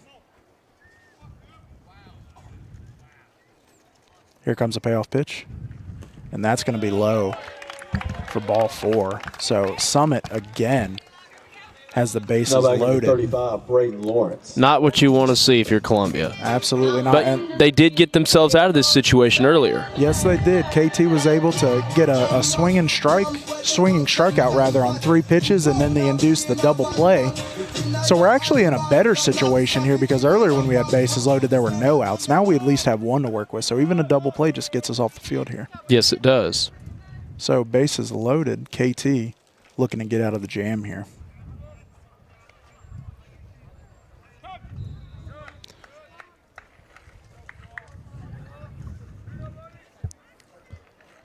I believe the batter called time there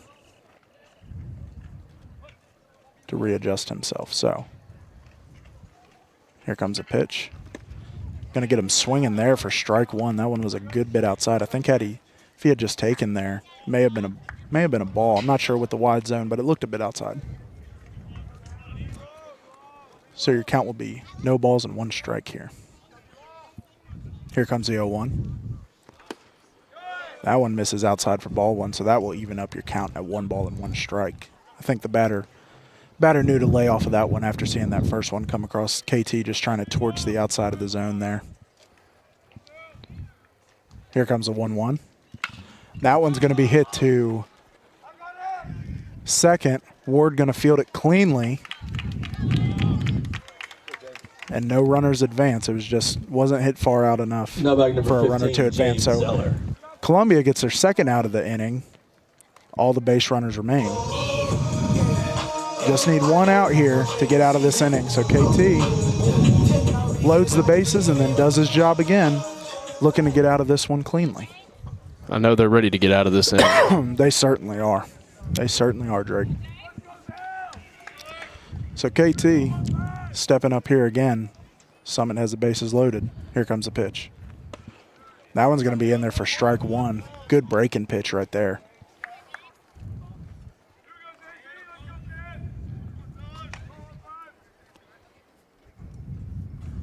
Here comes the 0-1.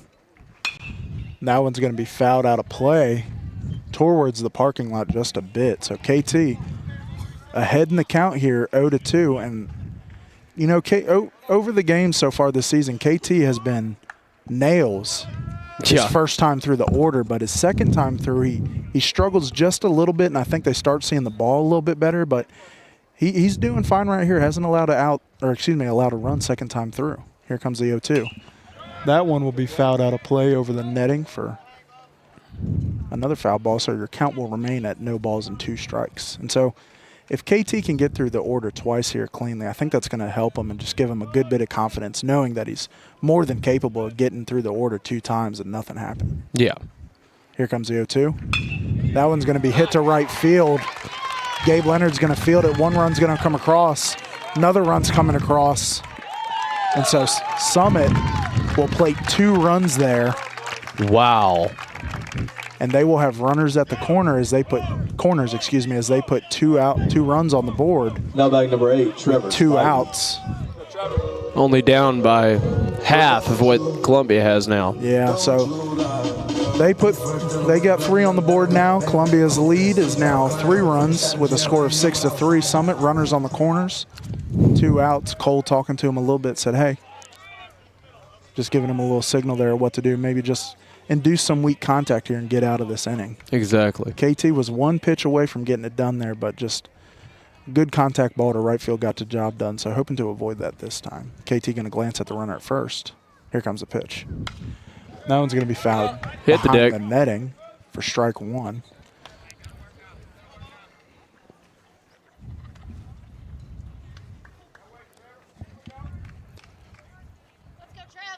And, you know, if KT can get ahead of the count here, it's not getting ahead of the count doesn't get the job done, but it does put you in a better position to get the job done. It does. Here comes the 0-1. That one's going to miss outside for ball 1. I don't know if that zone has gotten a bit more narrow or if that one was genuinely outside. A bit hard to tell, but regardless, that will even up the count at 1 ball and 1 strike.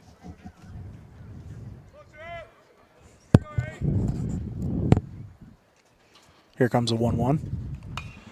Fouled out of play again for strike 2. So your count will be 1 ball and 2 strikes. They play this right, they can get out of this inning. Absolutely. KT just going to have to look to avoid contact here. He had a good sequence of pitches on that last batter. Just don't want to call it a lucky hit, but it was a hit. Here comes the 1-2. Fouled out of play again, so your count will remain at 1 ball and 2 strikes. And the batter is just staying alive here. So KT's either just going to have to induce some weak contact here or make a miss entirely. And when KT's on and his control's there, he is more than capable, of striking someone out. So looking to do that here. Avoid contact entirely. Here comes the 1-2. Fouled into the netting. Whew! So your count will remain at 1 ball and 2 strikes. And this batter is just fighting to stay alive here. KT cannot miss this bat. Just a good battle right here. Yeah, it is a good battle right here. So with runners on the corners and 2 outs, 1 ball, 2 strikes.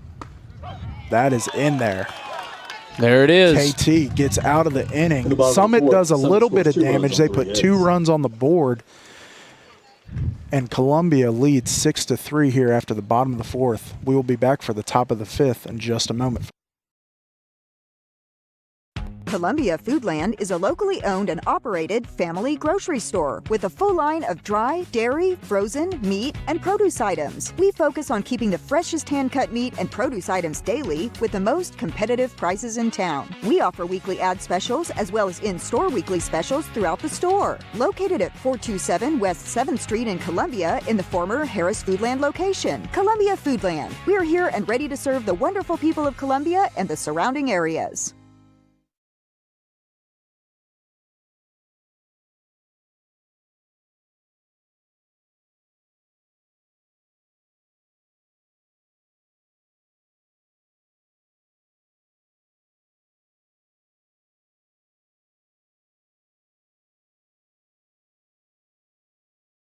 Mezcal Cochina Mexicana. Delicious food and amazing service at an affordable price. Mezcal Cochina Mexicana. Located off of Nashville Highway in Neapolis, near Spring Hill High School. 2504 Care Lane. Authentic Mexican cuisine. Full menu. Family dine-in. Takeout. Delivery. Offering the best cocktails in the area. On the rocks or frozen, pair your meal with our famous margarita.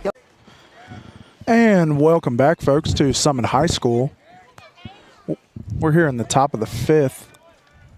Summit put 2 on the board there on the bottom of the 4th, so they cut their lead in half to 3. Score is 6-3 here in the top of the 5th. Columbia hoping to put some more runs on the board and extend that lead. Here comes a pitch. And that'll that'll hit just on the outside corner for strike 1.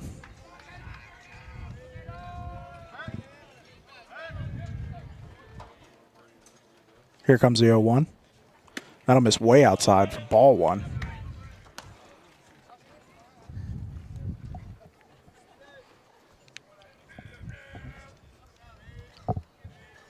Your count is 1-1. And here comes that 1-1 pitch. Ooh. And the ump will call that foul for strike 2. Those are interesting. Those are interesting types of hits right there. Yeah, it's kind of just the ump's discretion right there, whether he wants to call that a live Exactly. ball or whatever. But luckily, did not call that in play because I'm not sure Ward would have been able to get to first there. So your count is 1 ball, 2 strikes with Ward at the plate. Here comes that 1-2 pitch.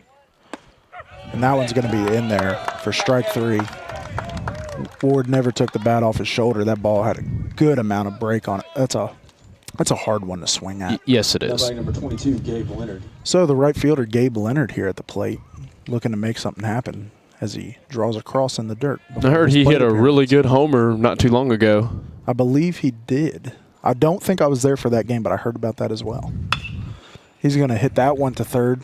He's going to field it cleanly and make the out at first. So 2 quick outs here in the top of the 5th inning. Nobody number 17, Adrian Matthews. And Adrian Matthews back at the plate. In the 2nd inning, he had a 2-run shot to left center field. Mm-hmm. And then, again, he had a good double to left center field again. So looking to replicate those 2 at-bats here with 2 outs. That'll miss outside for ball 1. That one was pretty far out. Yeah, it was a good bit outside.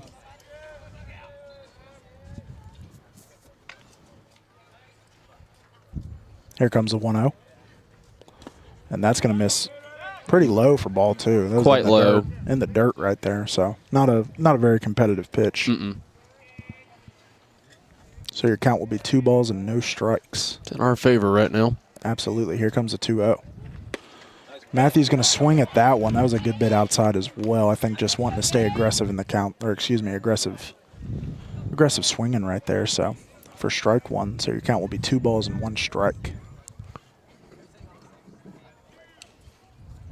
Here comes the 2-1. And he's going to make good contact again to left center field. That is going to get down right in front of the left fielder. He's going to hold up at first. So Adrian Matthews, I believe, is 3 for 3 on the night. He's either 3 for 3 or 3 for 4.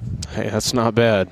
That's awesome. Absolutely. So Adrian Matthews gets one down in left field there on good contact. And that's going to bring Branham Smith to the plate. So Columbia's going to have a runner at first with 2 outs on the board. Hoping to make something happen here with 2 outs. And Branham can make good. Oh, checks on the runner at first. He tried to run for it. Yeah, he did. He gets back in there safely. So Branham is more than capable of making great contact with the ball. He just flies out a good bit, and if he can change that launch angle a little bit, he's going to be a phenomenal batter. He's already a pretty good batter. Makes phenomenal contact. Absolutely. And that one misses outside for ball 1. So ahead in the count here for Branham Smith.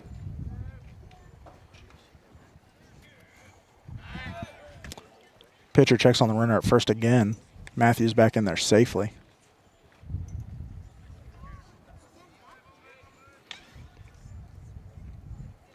Columbia looking to make something happen here, extend this lead a bit as it has dwindled to only a 3-run lead. Here comes the 1-0. That one's a good bit inside for ball 2. I think if Branham had leaned in there just a bit, he maybe could have wore that one, but it is what it is. Pitcher continues to glance at Matthews. Here comes the 2-0. That one misses high and inside for ball 3.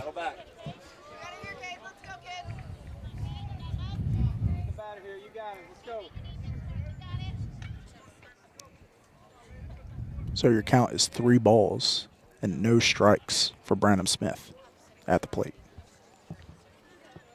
Here comes the 3-0. And that one misses low for ball 4. So Branham going to make his way to first. Number 3, Cardin Bell. And Adrian Matthews makes his way to second. Branham advances on base on balls. You're going to have the 9-hole hitter, Carden Bell, here at the plate. Here in just a second. And that leaves the man himself, Jack Beck, on deck. So if Carden can get on here, make anything happen, we're going to be rolling. It's the man to do it. Absolutely. Here comes a pitch. That one's going to miss outside for ball 1. Runners on first and second, 2 outs here. Carden finds himself ahead in the count, 1 ball, no strikes. Advantageous position for the left fielder. Here comes the 1-0. He's going to swing at that one. It's going to be foul tip for strike 1. And that will even up your count to 1 ball and 1 strike.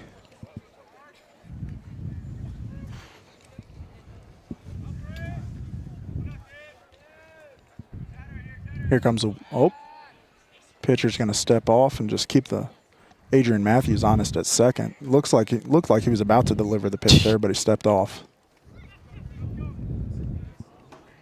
Going to shake his head, agrees with the call from the catcher. Here comes the 1-1. That one will be fouled into the netting for strike 2. As Jack Beck crosses to pick up that ball.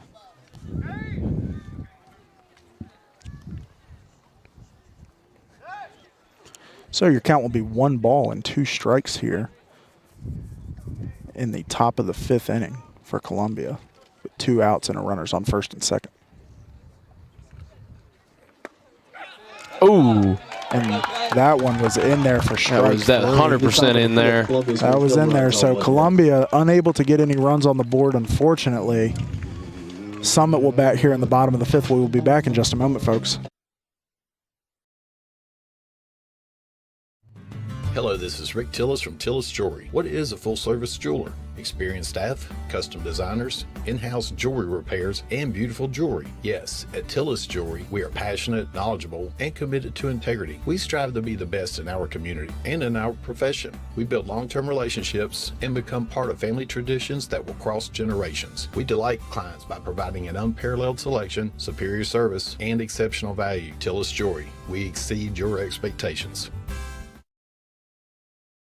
Columbia Foodland is a locally owned and operated family grocery store with a full line of dry, dairy, frozen, meat, and produce items. We focus on keeping the freshest hand-cut meat and produce items daily with the most competitive prices in town. We offer weekly ad specials as well as in-store weekly specials throughout the store. Located at 427 West 7th Street in Columbia in the former Harris Foodland location. Columbia Foodland. We are here and ready to serve the wonderful people of Columbia and the surrounding areas.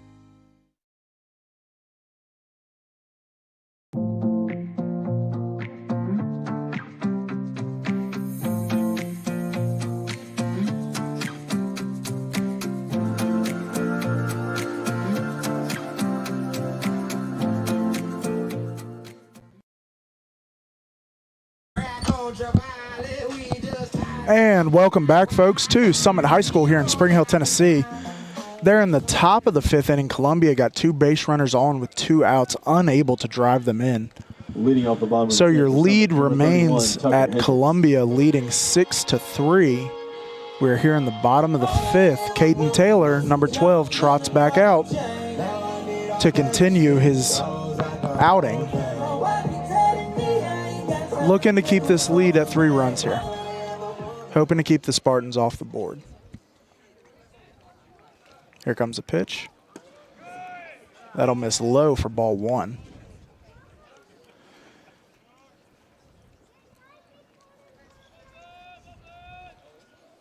Here comes a 1-0. Fouled out of play into the parking lot again. Oh, and that one sounded like it made contact with the car. I hope not. I certainly hope not. So your count will be 1 ball and 1 strike. Here comes the 1-1. Gonna bet that one high to Kingston Ward, who's gonna field it at second. Number 7. So the Lions will get their first out on 3 pitches.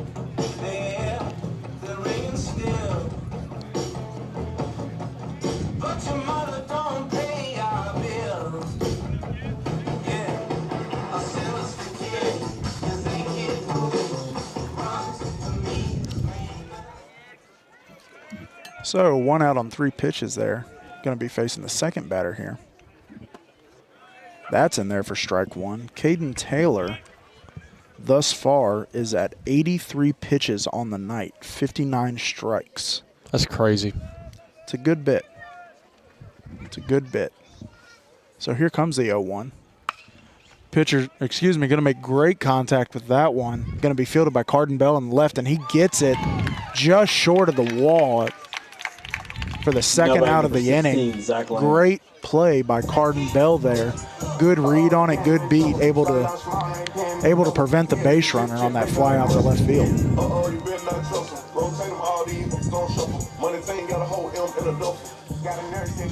So KT, 2 outs here on 5 pitches. Very efficient thus far. Hoping to keep it rolling here in the bottom of the 5th inning.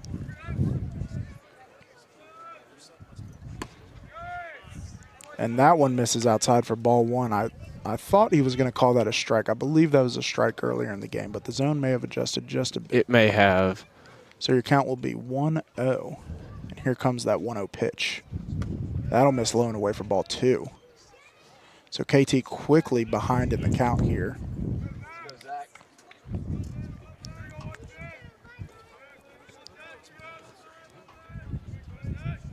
Here comes the 2-0.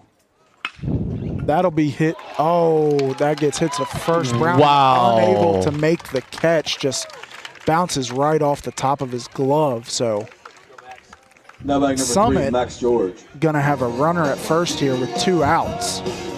And Browning made an incredible attempt at that catch. Just I don't know if it was too high for him. I guess maybe just a bit too high for him. He leapt off the ground for the catch, just unable to make it. So a relatively lucky base hit for Summit there, but they did their jobs. They got on base. So going to have the lefty at the plate here. Summit has a runner on first with 2 outs. And they're going to make great contact with that ball. Conley going to attempt to field it, and he does not make the catch. So the runner, phenomenal hit right there, and a phenomenal attempt from the center fielder, Asher Absolutely. That was incredible. To make the diving play there, unable to make the grab. So number 10, Summit will have runners at second and third here in the bottom of the 5th with 2 outs on the board.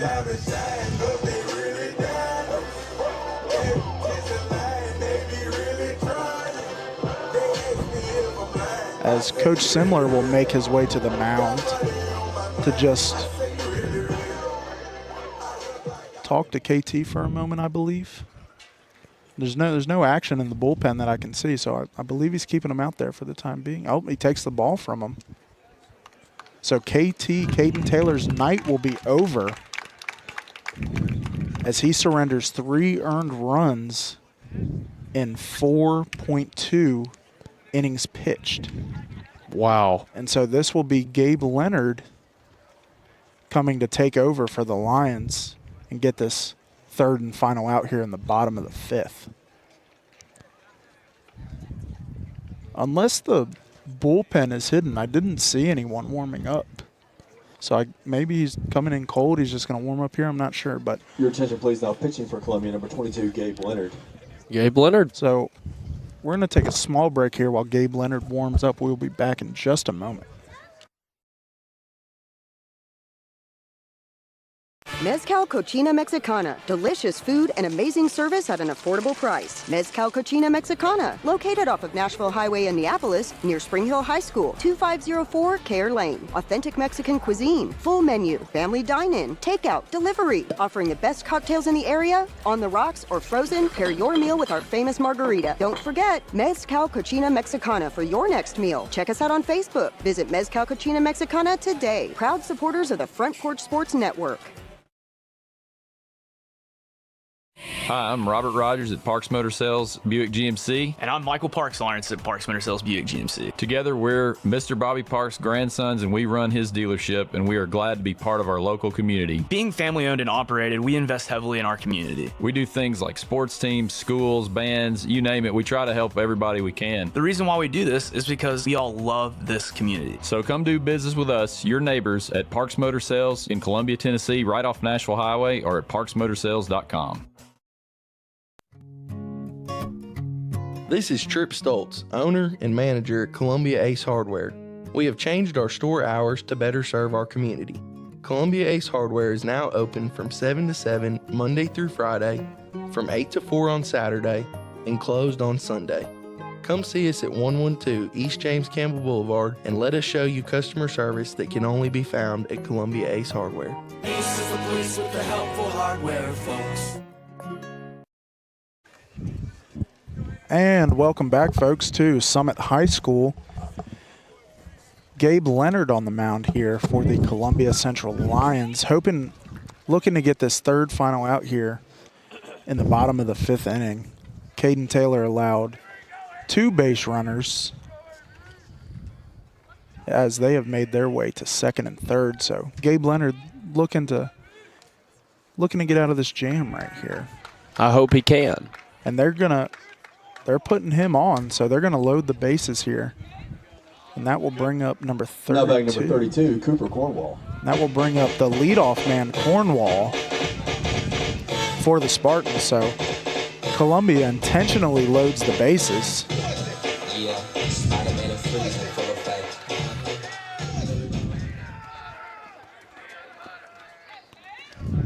So Summit will have the bases loaded with 2 outs here. Gabe Leonard on the mound.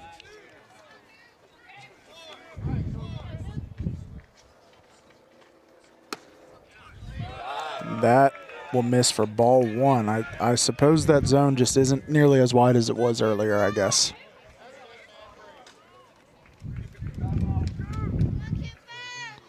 So your count will be 1 ball and no strikes. Here comes the 1-0. Ow. Okay. Whew. So that'll be ball 2. I thought that was in there, but I guess not. I guess it was just a little high.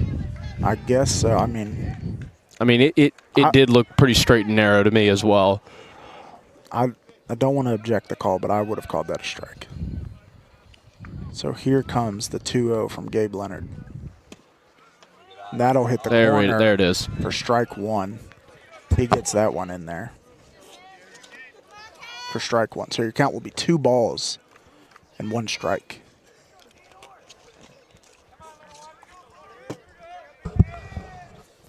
Here comes the 2-1. That one's going to be hit, going to be fielded by Branham at 3rd, going to make the throw to 1st. Browning makes the catch, and they get out of that inning cleanly. So Leonard comes in and strands the runners put on by Caden Taylor. They get out of it cleanly. We will be back for the top of the 6th inning in just a moment. Office space available in beautiful downtown Columbia. Kennedy Broadcasting Company, WKRM and WKOM, has 3 offices for rent in its downtown building. Each office is approximately 18 by 18, and each includes a closet-type storage area. Included are utilities, Wi-Fi, and communal break area. Contact Station Manager Clayton Harris at 931-626-3131. He shoots, and he scores!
Welcome back, folks, to Summit High School. Going to be here in the top of the 6th inning. There in the bottom of the 5th, Caden Taylor allowed 2 base runners with 2 consecutive base runners, rather, with 2 outs on the board after having 2 clean outs, and Gabe Leonard was able to come in and get that third and final out, stranded those 2 base runners plus the one that was intentionally walked. So a smart decision from Coach Simler there to intentionally walk the man and get that third and final out. For Columbia, number 2, Jack Beck. This is going to be McLean Riddler, I believe, on the mound for Summit. A relatively, don't want to call him inexperienced, has a low amount of innings pitched on the season, currently sitting at 3.1 innings pitched thus far for my stat sheet. So you're going to have Jack Beck here at the mound to lead things off. He's going to hit that one to right field, make good contact, but that's foul right at the Summit bullpen. Made good contact on that one. Not a great launch angle, but, I mean, he put metal to it for sure. So he will walk back to the plate to continue his AB after the foul ball. Your count will be no balls and 1 strike for Jack Beck.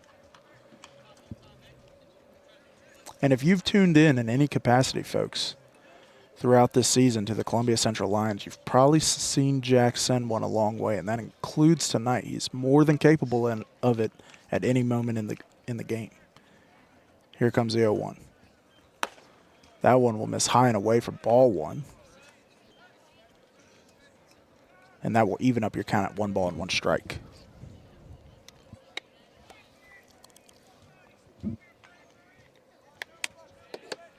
Here comes the 1-1. Fouled out of play again. Or excuse me, fouled out of play for the first time for strike 2. So your count will be 1 ball and 2 strikes. And you know, as nice as it is to get ahead in the count and put yourself in an advantageous position, I'm not saying it's negligible with players like Jack Beck, but it matters less because of what he's capable of physically, his batter IQ, everything. Just great decisions. Here comes the 1-2. That'll miss high for ball 2, and that'll even up the count at 2 balls and 2 strikes. Good swing decisions, getting ahead in the count, all things you want in a baseball player. But there's some players that step on the field where it kind of just doesn't matter because they're so good, and Jack Beck is one of them. And he'll take a low ball 3, and that will make the count full.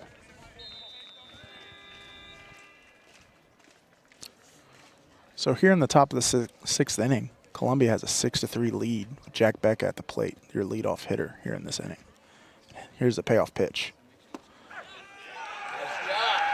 And he will be called out looking, as I believe that was inside. But they will call it a strike. And I think Jack just gets a bit unlucky there. I am almost certain that was a ball.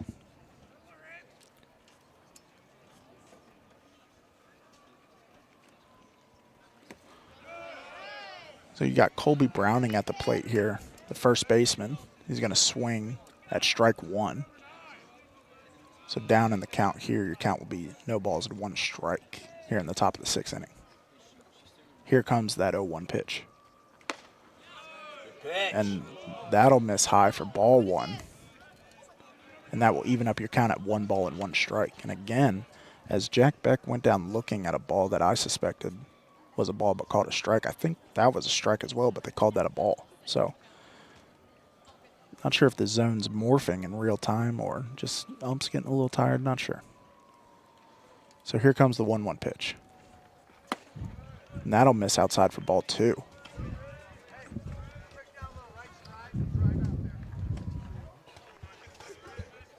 Ball 3, rather.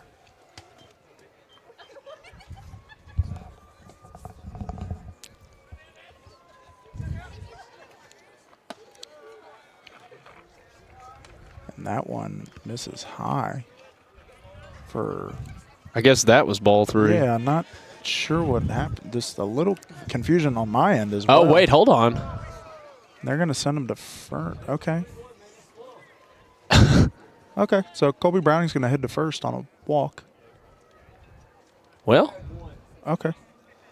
Looks like they're discussing some stuff. A little confusion on my end as well. I am too. I thought the count was 2-1. Folks, I had to step away for a second, but I'm now back, so I missed some of that. But yeah, I'm also confused from what I did see. I can't tell if they're hollering at us or at the umps. So, Summit coach talks to the ump for just a moment, trying to clear up the confusion, I guess. Yep. As the umpire will walk over here to the press box. As he confirms with the PA announcer and the... So he's coming back now. Yeah, okay. I was a bit confused. I was too. I was like, how the heck did that happen? Yeah, so the count was 2-1, and that was the third ball. So Colby will head back to the plate to continue this AB. I didn't know if I just completely missed a pitch there or yeah, I don't know. that was interesting. So now your count is 3-1. Here comes a 3-1. And that will miss inside for ball 4, so it will not matter. Yep. Will not matter. Colby Brown is put on. Colby Browning, excuse me, will head to first on the base on balls.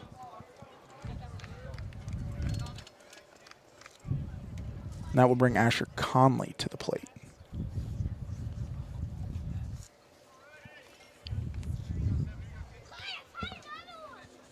Columbia has a runner on first with 1 out. Here comes the pitch.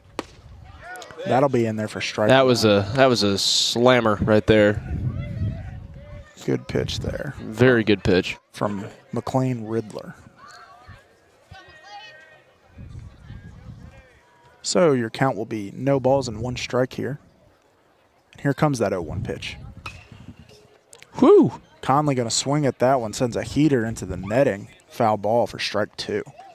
So quickly behind in the count here after a first pitch strike looking and a second pitch foul. Looking to battle here and stay alive by any means necessary. Absolutely. So Columbia with a runner on first, 1 out, 0-2 count here. Pitcher will check on the runner at first, able to get back in there safely. Yeah, he tried to make a run for it. Yeah, he did. He didn't get him.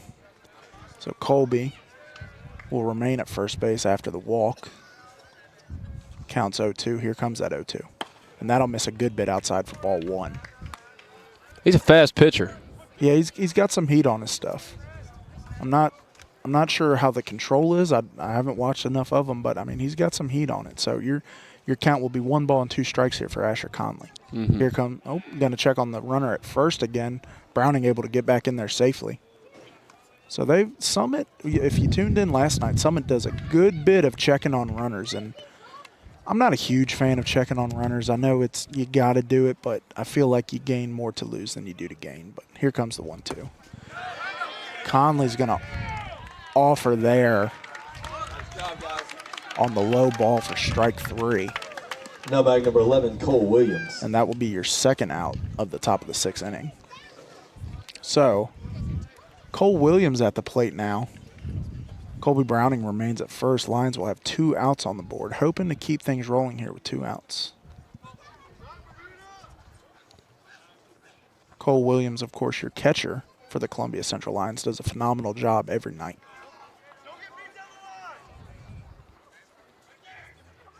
Browning has a healthy lead at first. Here comes the pitch. Cole's going to foul that one into the netting for strike 1. It's a good thing those nettings are here. Absolutely. I probably would have been knocked out cold at this point. Oh, me too. I've had it come at my face hundreds of times this season. As Kingston Ward comes and picks up that foul ball. And he is on deck. So your count is no balls and 1 strike. Here comes the 0-1. He's going to lay off there for ball 1. Good job to not offer there. And that will even up your count at 1 ball and 1 strike. About offered at it, but decided not to, which was a good decision. Here comes the 1-1. And that one will be fouled away for strike 2. Came right back to us. It absolutely did.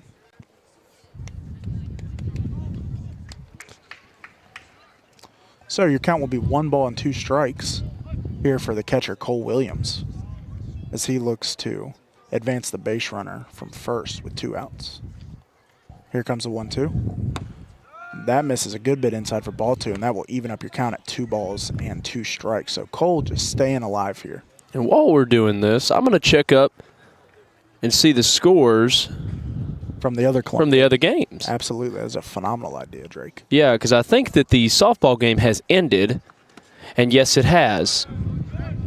And that pitch misses for ball 3, so your count will be full now.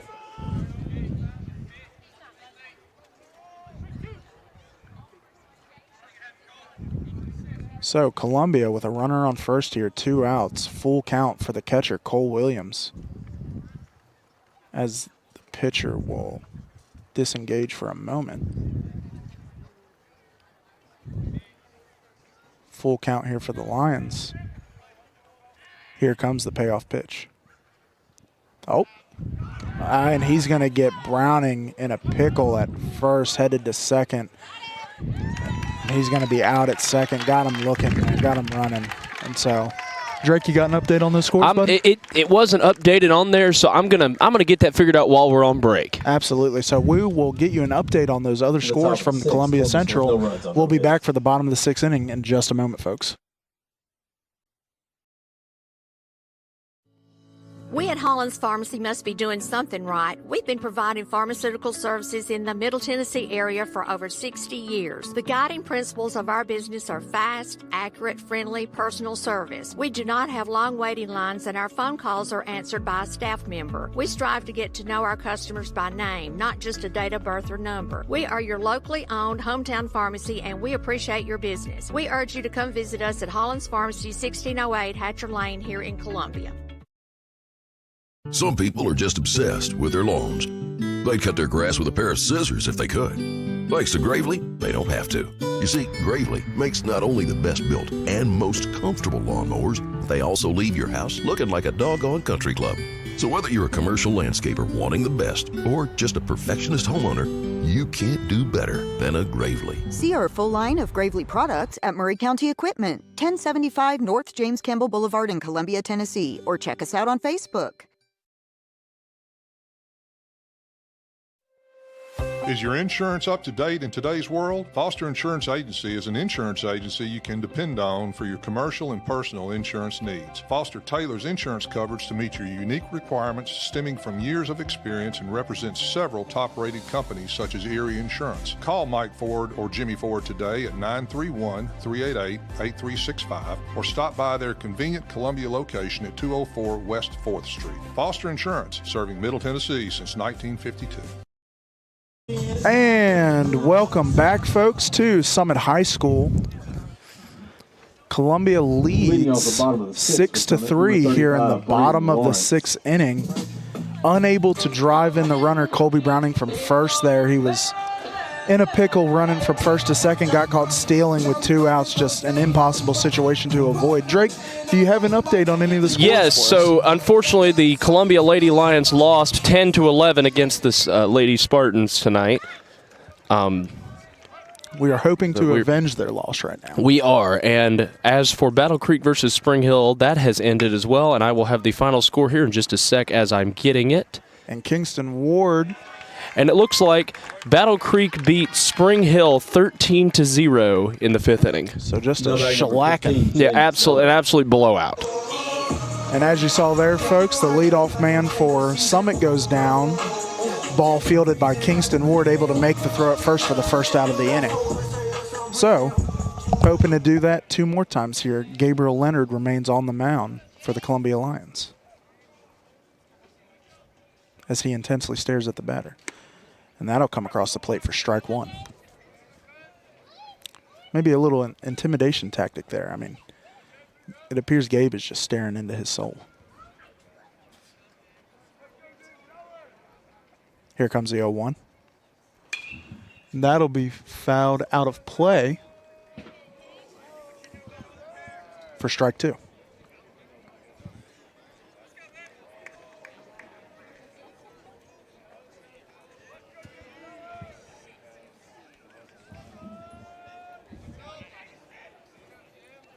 So your count will be no balls and 2 strikes. Here comes that 0-2. And that'll miss high and away for ball 1.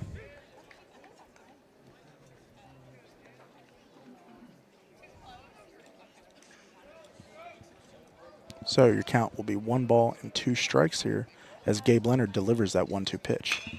And that's going to be hit to right field. Did he make the catch? They're saying it got down. They are saying it got down. So that will be a hit Number 8, Trevor for the Snyder. Spartans. Folks, I'm not entirely sure. I feel like he caught that, but, you know, that's just baseball.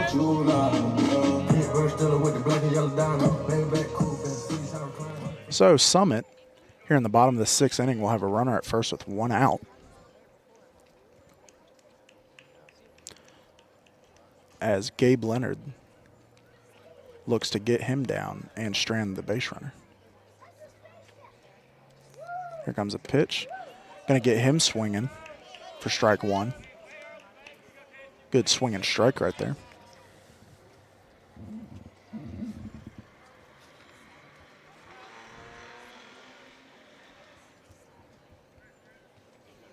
Gabe going to glance at the runner. He's in an athletic position. Here comes the 0-1. Batter's going to hit that one. That's going to be shallow right field, and Colby Browning will make the catch for the 2nd out of the inning. And, you know, folks, if you've been watching tonight, Number 31, Summit's Tucker done their Hendricks. damage with 2 outs on the board, so Columbia's just – they're going to have to capitalize here and just get, you know, take care of business here. I feel like they get close to sealing the deal and they get comfortable with 2 outs on the board, and then they lose control and they let guys come across the plate. So Gabe Leonard looking to seal the deal right here in the bottom of the 6th, and hopefully we can cap it off in the top of the 7th. Here comes a pitch, and that'll hit the outside for strike 1. Outside edge. Gabe's wanting to get the Lions back at the bat. Absolutely. Glances at the runner, Gabe does. Here comes the 0-1 pitch. That will be fouled out of play for strike 2. So Gabe, quickly ahead of the count here, finds himself in an advantageous position. Hopefully he can get him swinging looking silly here. Glances at the runner. Here comes the 0-2. And that'll miss a good bit high. They're going to try to get the runner at first, but he'll get back safely. So that will be ball 1, and your count will now be 1 ball and 2 strikes here in the bottom of the 6th inning for the Summit Spartans.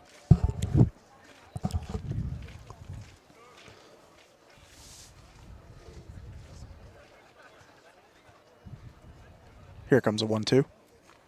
That'll miss a good bit high again for ball 2, and that will even up your count to 2 balls and 2 strikes. So Gabe, after getting ahead of the count, 0-2, finds himself at an even count after missing high twice and 2 foul balls. Here comes the 2-2. And that one's going to be hit to left field. I believe that will be out of play. And it is not. Ooh. Brandon Smith, the third baseman, tried to make the catch. He almost did. That was really close. Almost did. He was right by the fence, just unable to haul it in there. So it was really, really close. Absolutely. So the Summit batter's going to stay alive here, using all of his 9 lives. And the count will remain 2 balls and 2 strikes. Summit with a runner on first, 2 outs.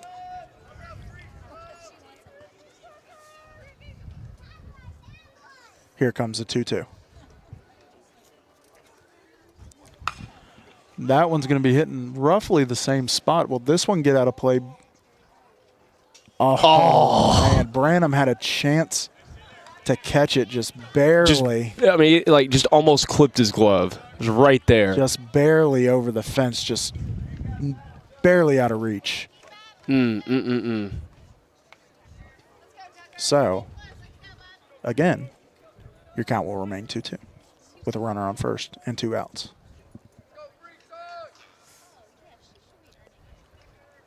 Here comes the 2-2.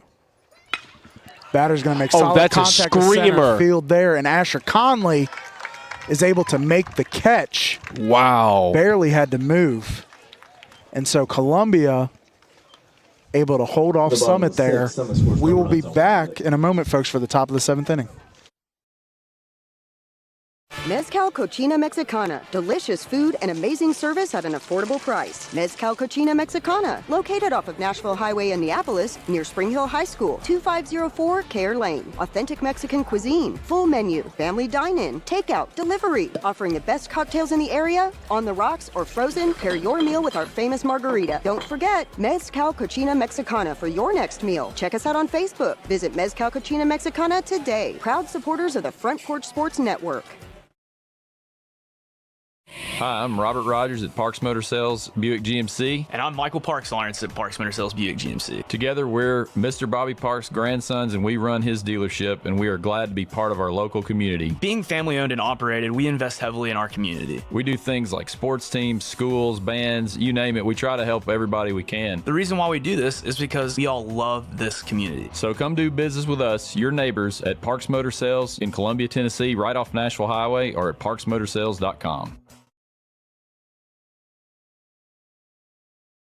Columbia Foodland is a locally owned and operated family grocery store with a full line of dry, dairy, frozen, meat, and produce items. We focus on keeping the freshest hand-cut meat and produce items daily with the most competitive prices in town. We offer weekly ad specials as well as in-store weekly specials throughout the store. Located at 427 West 7th Street in Columbia in the former Harris Foodland location. Columbia Foodland. We are here and ready to serve the wonderful people of Columbia and the surrounding areas. The top of the 7th for Columbia, number 11, Cole Williams. Welcome back, folks, to Summit High School. Matthew Belkin here, joined by Drake Pugh. Woo! Cole Williams going to be up to bat here for Columbia, the catcher. And they're going to look to hopefully extend this lead just a bit more so that they don't have to worry about a potential Summit comeback. Cole Williams steps up to the plate, ready to take the first pitch here. He's going to swing at the first one. Hit the deck. Fouled out of play for strike one. Oh, that one's bouncing. Yes, it is. It smacked the ground, I'll tell you what. About last inning at some point, a foul ball definitely smacked a car. You could hear Oh, it. yeah. I'm hoping it wasn't mine. Same here. I hope it wasn't either of ours. Here comes the 0-1. That's going to hit the inside top corner for strike two. So Cole Williams quickly down in the count here. No balls, 2 strikes. Hoping to battle back or get a base hit here. Here comes the 0-2. And Cole holds up there. Wow. For ball 1. Good job keeping the bat on his shoulder there. He went to offer but held back, so good job by Cole. So your count will be 1 ball and 2 strikes here in the top of the 7th inning. Here comes the 1-2. Jeez. As Drake Pugh has the scare of his life as that ball heads right. And I shouldn't do that. We have a running joke at the Front Porch Sports Network that I almost fall out of my chair every time it comes, and I think I'd be used to it at this point, but no. Luckily, you had the press box here right behind you. So yeah, I'm scared I'm gonna get tetanus from these nails sticking out of it. Yeah, I'm not too sure how safe this is. That's an even count now at 2. So Cole, after going down early in the count at no balls and 2 strikes, battles his way back to make this an even count, looking to take here again for a ball or get a base hit. Here comes the 2-2. And he's going to hit that one. He's going to make solid contact. That's going to go to right field. He's going to thought he was going to have a chance at extra bases, but center fielder was able to get there in time. So Cole will be held up at first. If he had tried to go to second, he'd have been gone. Posed, absolutely. And courtesy runner for Cole here is going to be Ethan Sisk, number 6. Running for Columbia, number 6, Ethan Sisk. So Kingston Ward going to be at the plate here for the Lions after the Cole Williams base hit to center field. Looking to keep things rolling and extend this lead to prevent any chance of a Summit comeback. Ward shows bunt here. And that one's in the zone for strike one. Unable to get a hold of that one.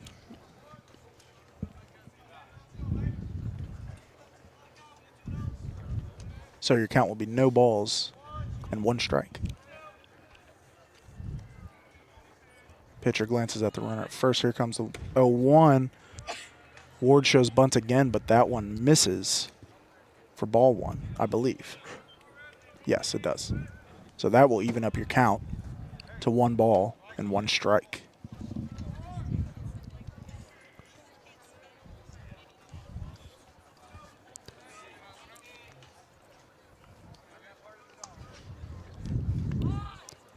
Ward shows bunt again. Going to get it down. And they make the play at first. A successful sac bunt for the second baseman, Kingston Ward, as he advances the runner, Cole Williams, to second and puts him in scoring position. Number 22, Gabe Leonard. He did his job. Absolutely. And this is going to put Gabe Leonard at the plate, the pitcher who has been in relief here the past couple innings. He relieved Caden Taylor. So Gabe Leonard, a phenomenal hitter with runners in scoring position when he's not bunting, looking to drive in a run here or just get a base hit and advance the runner.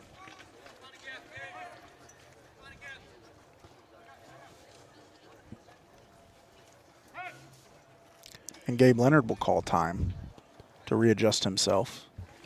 Got to be adjusted properly. Absolutely. Got to know what you want to do.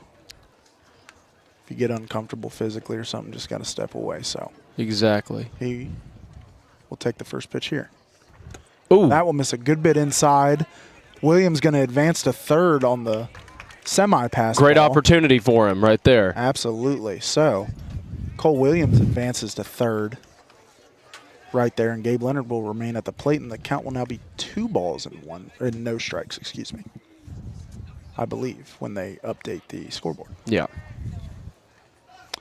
Folks, trust our scoreboard. Yep. So catcher's going to walk out and just have a little discussion with the pitcher.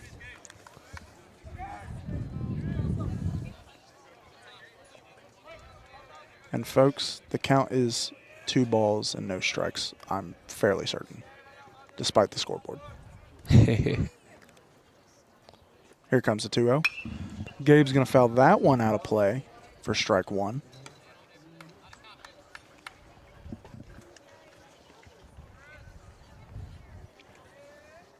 And it looks like it's a 1-1 on that board back there. Ours is 2-1. Yeah, I mean, they have... I'm not sure here. Here comes the 2-1, I suspect, for ball 3. But again, they're still showing 2-1. Guess we'll keep it 2-1 for now, but tell them it should be 3-1. All right. Hey, y'all, I think it's supposed to be 3-1. Oh, we did? It did? Okay. How? I'm not sure how that one's going to be hit to right field. And it's going to get dropped. Oh, wow. So good job on Gabe Leonard, going to get the base hit. Let's watch that again. He gets that base hit. Drops. He brings it home.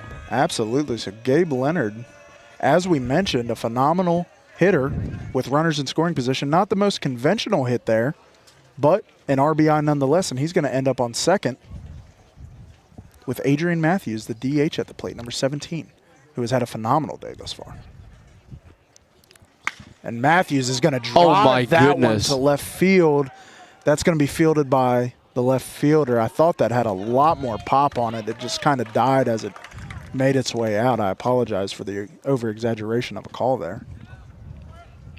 So Matthews goes down on a fly out to left field. And folks, we apologize for the lack of an outfield camera this evening.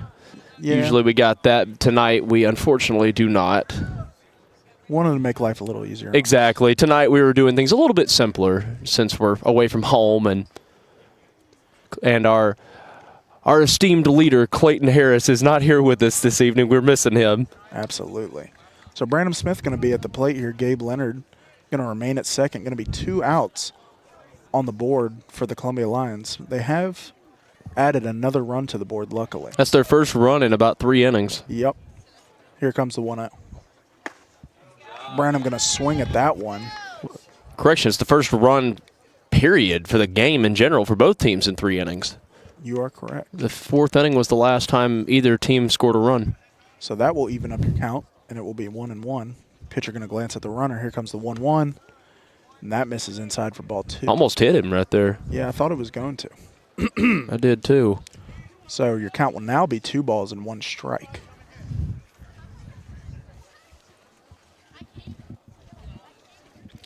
Here comes the 2-1. And that will miss again for ball 3.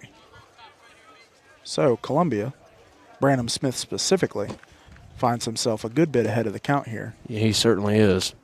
With 2 outs and a runner at second.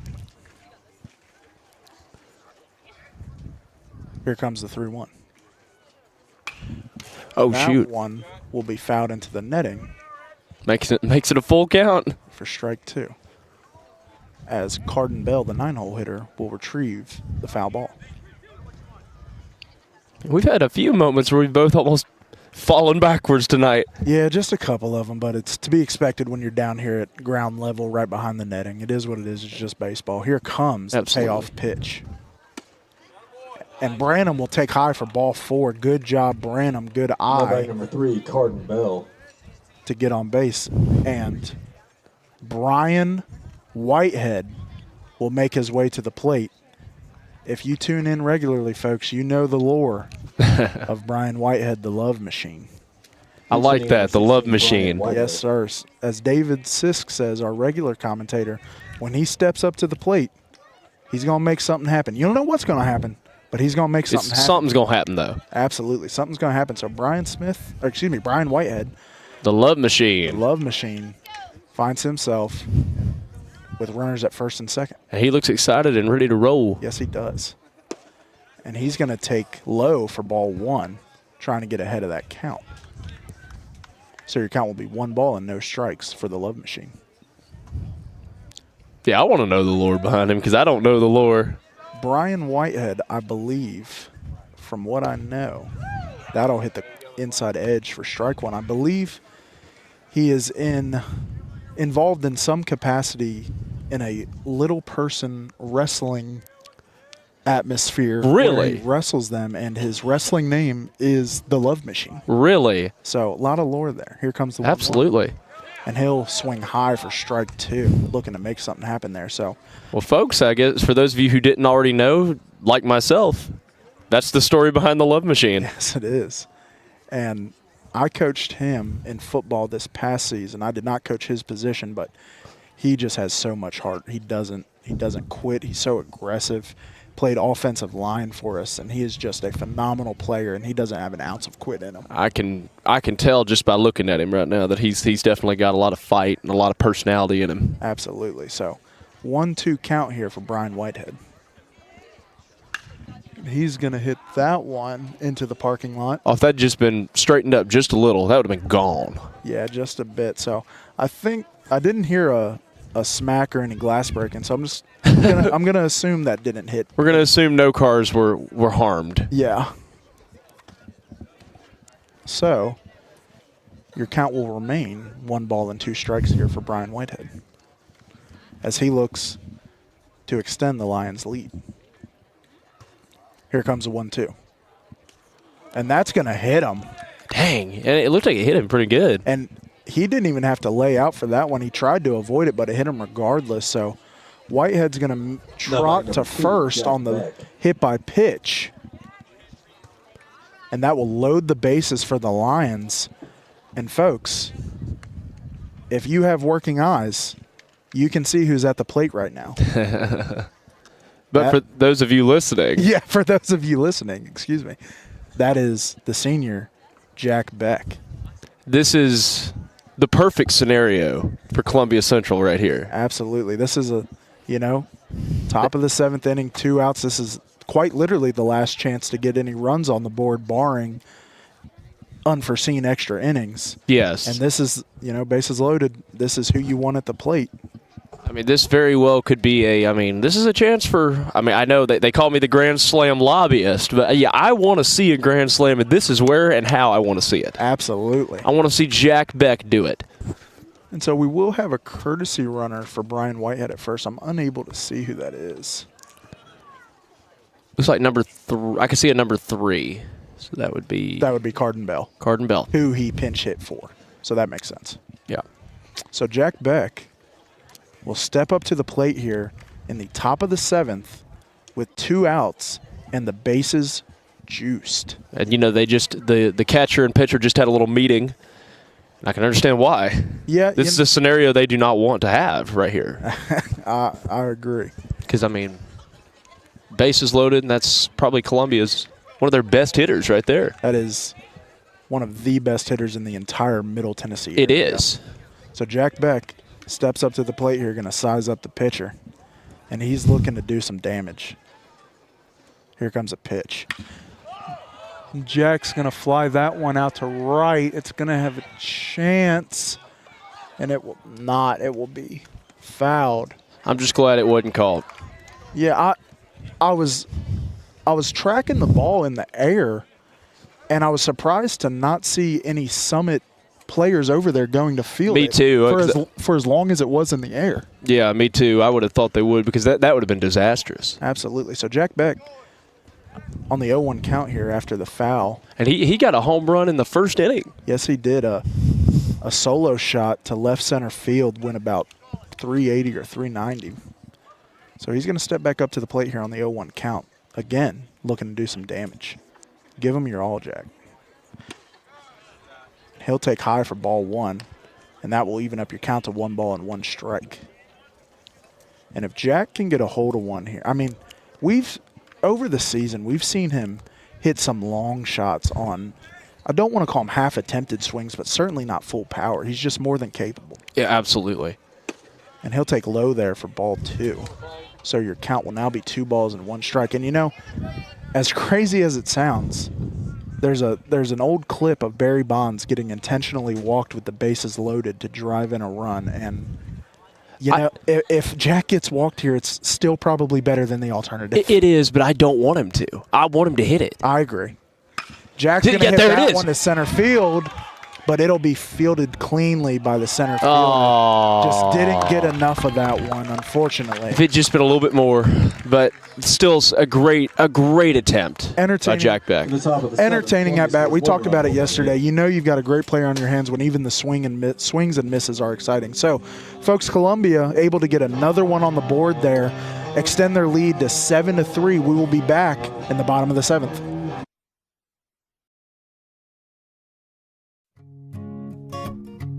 This is Trip Stoltz, owner and manager at Columbia Ace Hardware. We have changed our store hours to better serve our community. Columbia Ace Hardware is now open from 7 to 7 Monday through Friday, from 8 to 4 on Saturday, and closed on Sunday. Come see us at 112 East James Campbell Boulevard and let us show you customer service that can only be found at Columbia Ace Hardware. Ace is the place with the helpful hardware, folks. Hello, this is Rick Tillis from Tillis Jewelry. What is a full-service jeweler? Experienced staff, custom designers, in-house jewelry repairs, and beautiful jewelry. Yes, at Tillis Jewelry, we are passionate, knowledgeable, and committed to integrity. We strive to be the best in our community and in our profession. We build long-term relationships and become part of family traditions that will cross generations. We delight clients by providing an unparalleled selection, superior service, and exceptional value. Tillis Jewelry, we exceed your expectations. Hi, I'm Matt Perales, manager of Murray County Equipment. We help you with all your agriculture and construction equipment needs. We carry a full line of New Holland tractors from compacts to high horsepower. We have a full line of Gravely mowing equipment. We also have New Holland construction equipment, attachments, and accessories for your tractors and a complete parts department. We are locally owned and operated. Come see us at 1075 North James Campbell Boulevard or learn about us on Facebook or contact us at 931-490-8183.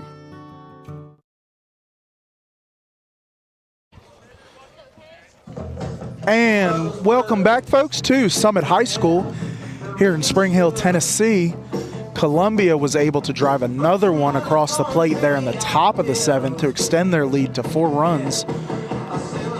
And Gabe Leonard is going to trot back out here, hoping to seal the deal for the Columbia Lions.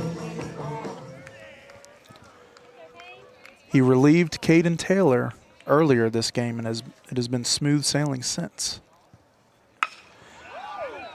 Batter's going to get a hold of that one. That one's going to go a long way. Going to make the catch at the fence. Carden Bell. What a phenomenal catch. Was able to avoid number 16, Zach Lamb. Any injury there. Thought it was going to go over his head, but he got it. And so, 1 pitch, 1 out for Gabe Leonard. Efficient thus far. You can't ask for much more.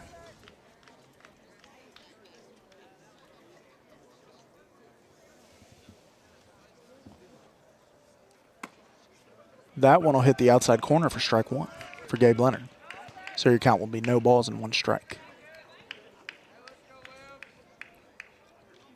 Gabe looking to seal the deal here and take care of business in the bottom of the 7th.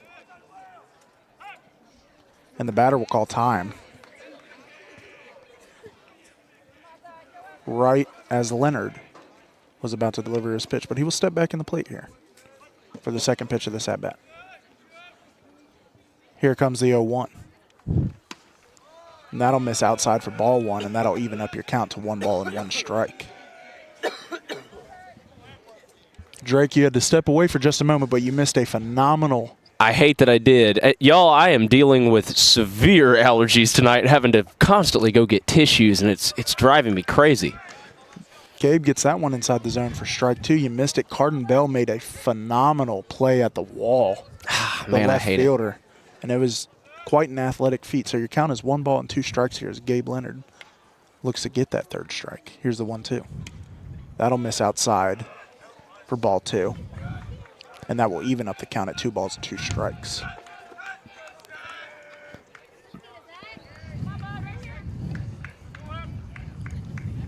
So Gabe looking to seal the deal here for the Columbia Lions. Cha-ching. Here comes the 2-2. Does he offer? He does not. So your count will be full here in the bottom of the 7th with 1 out.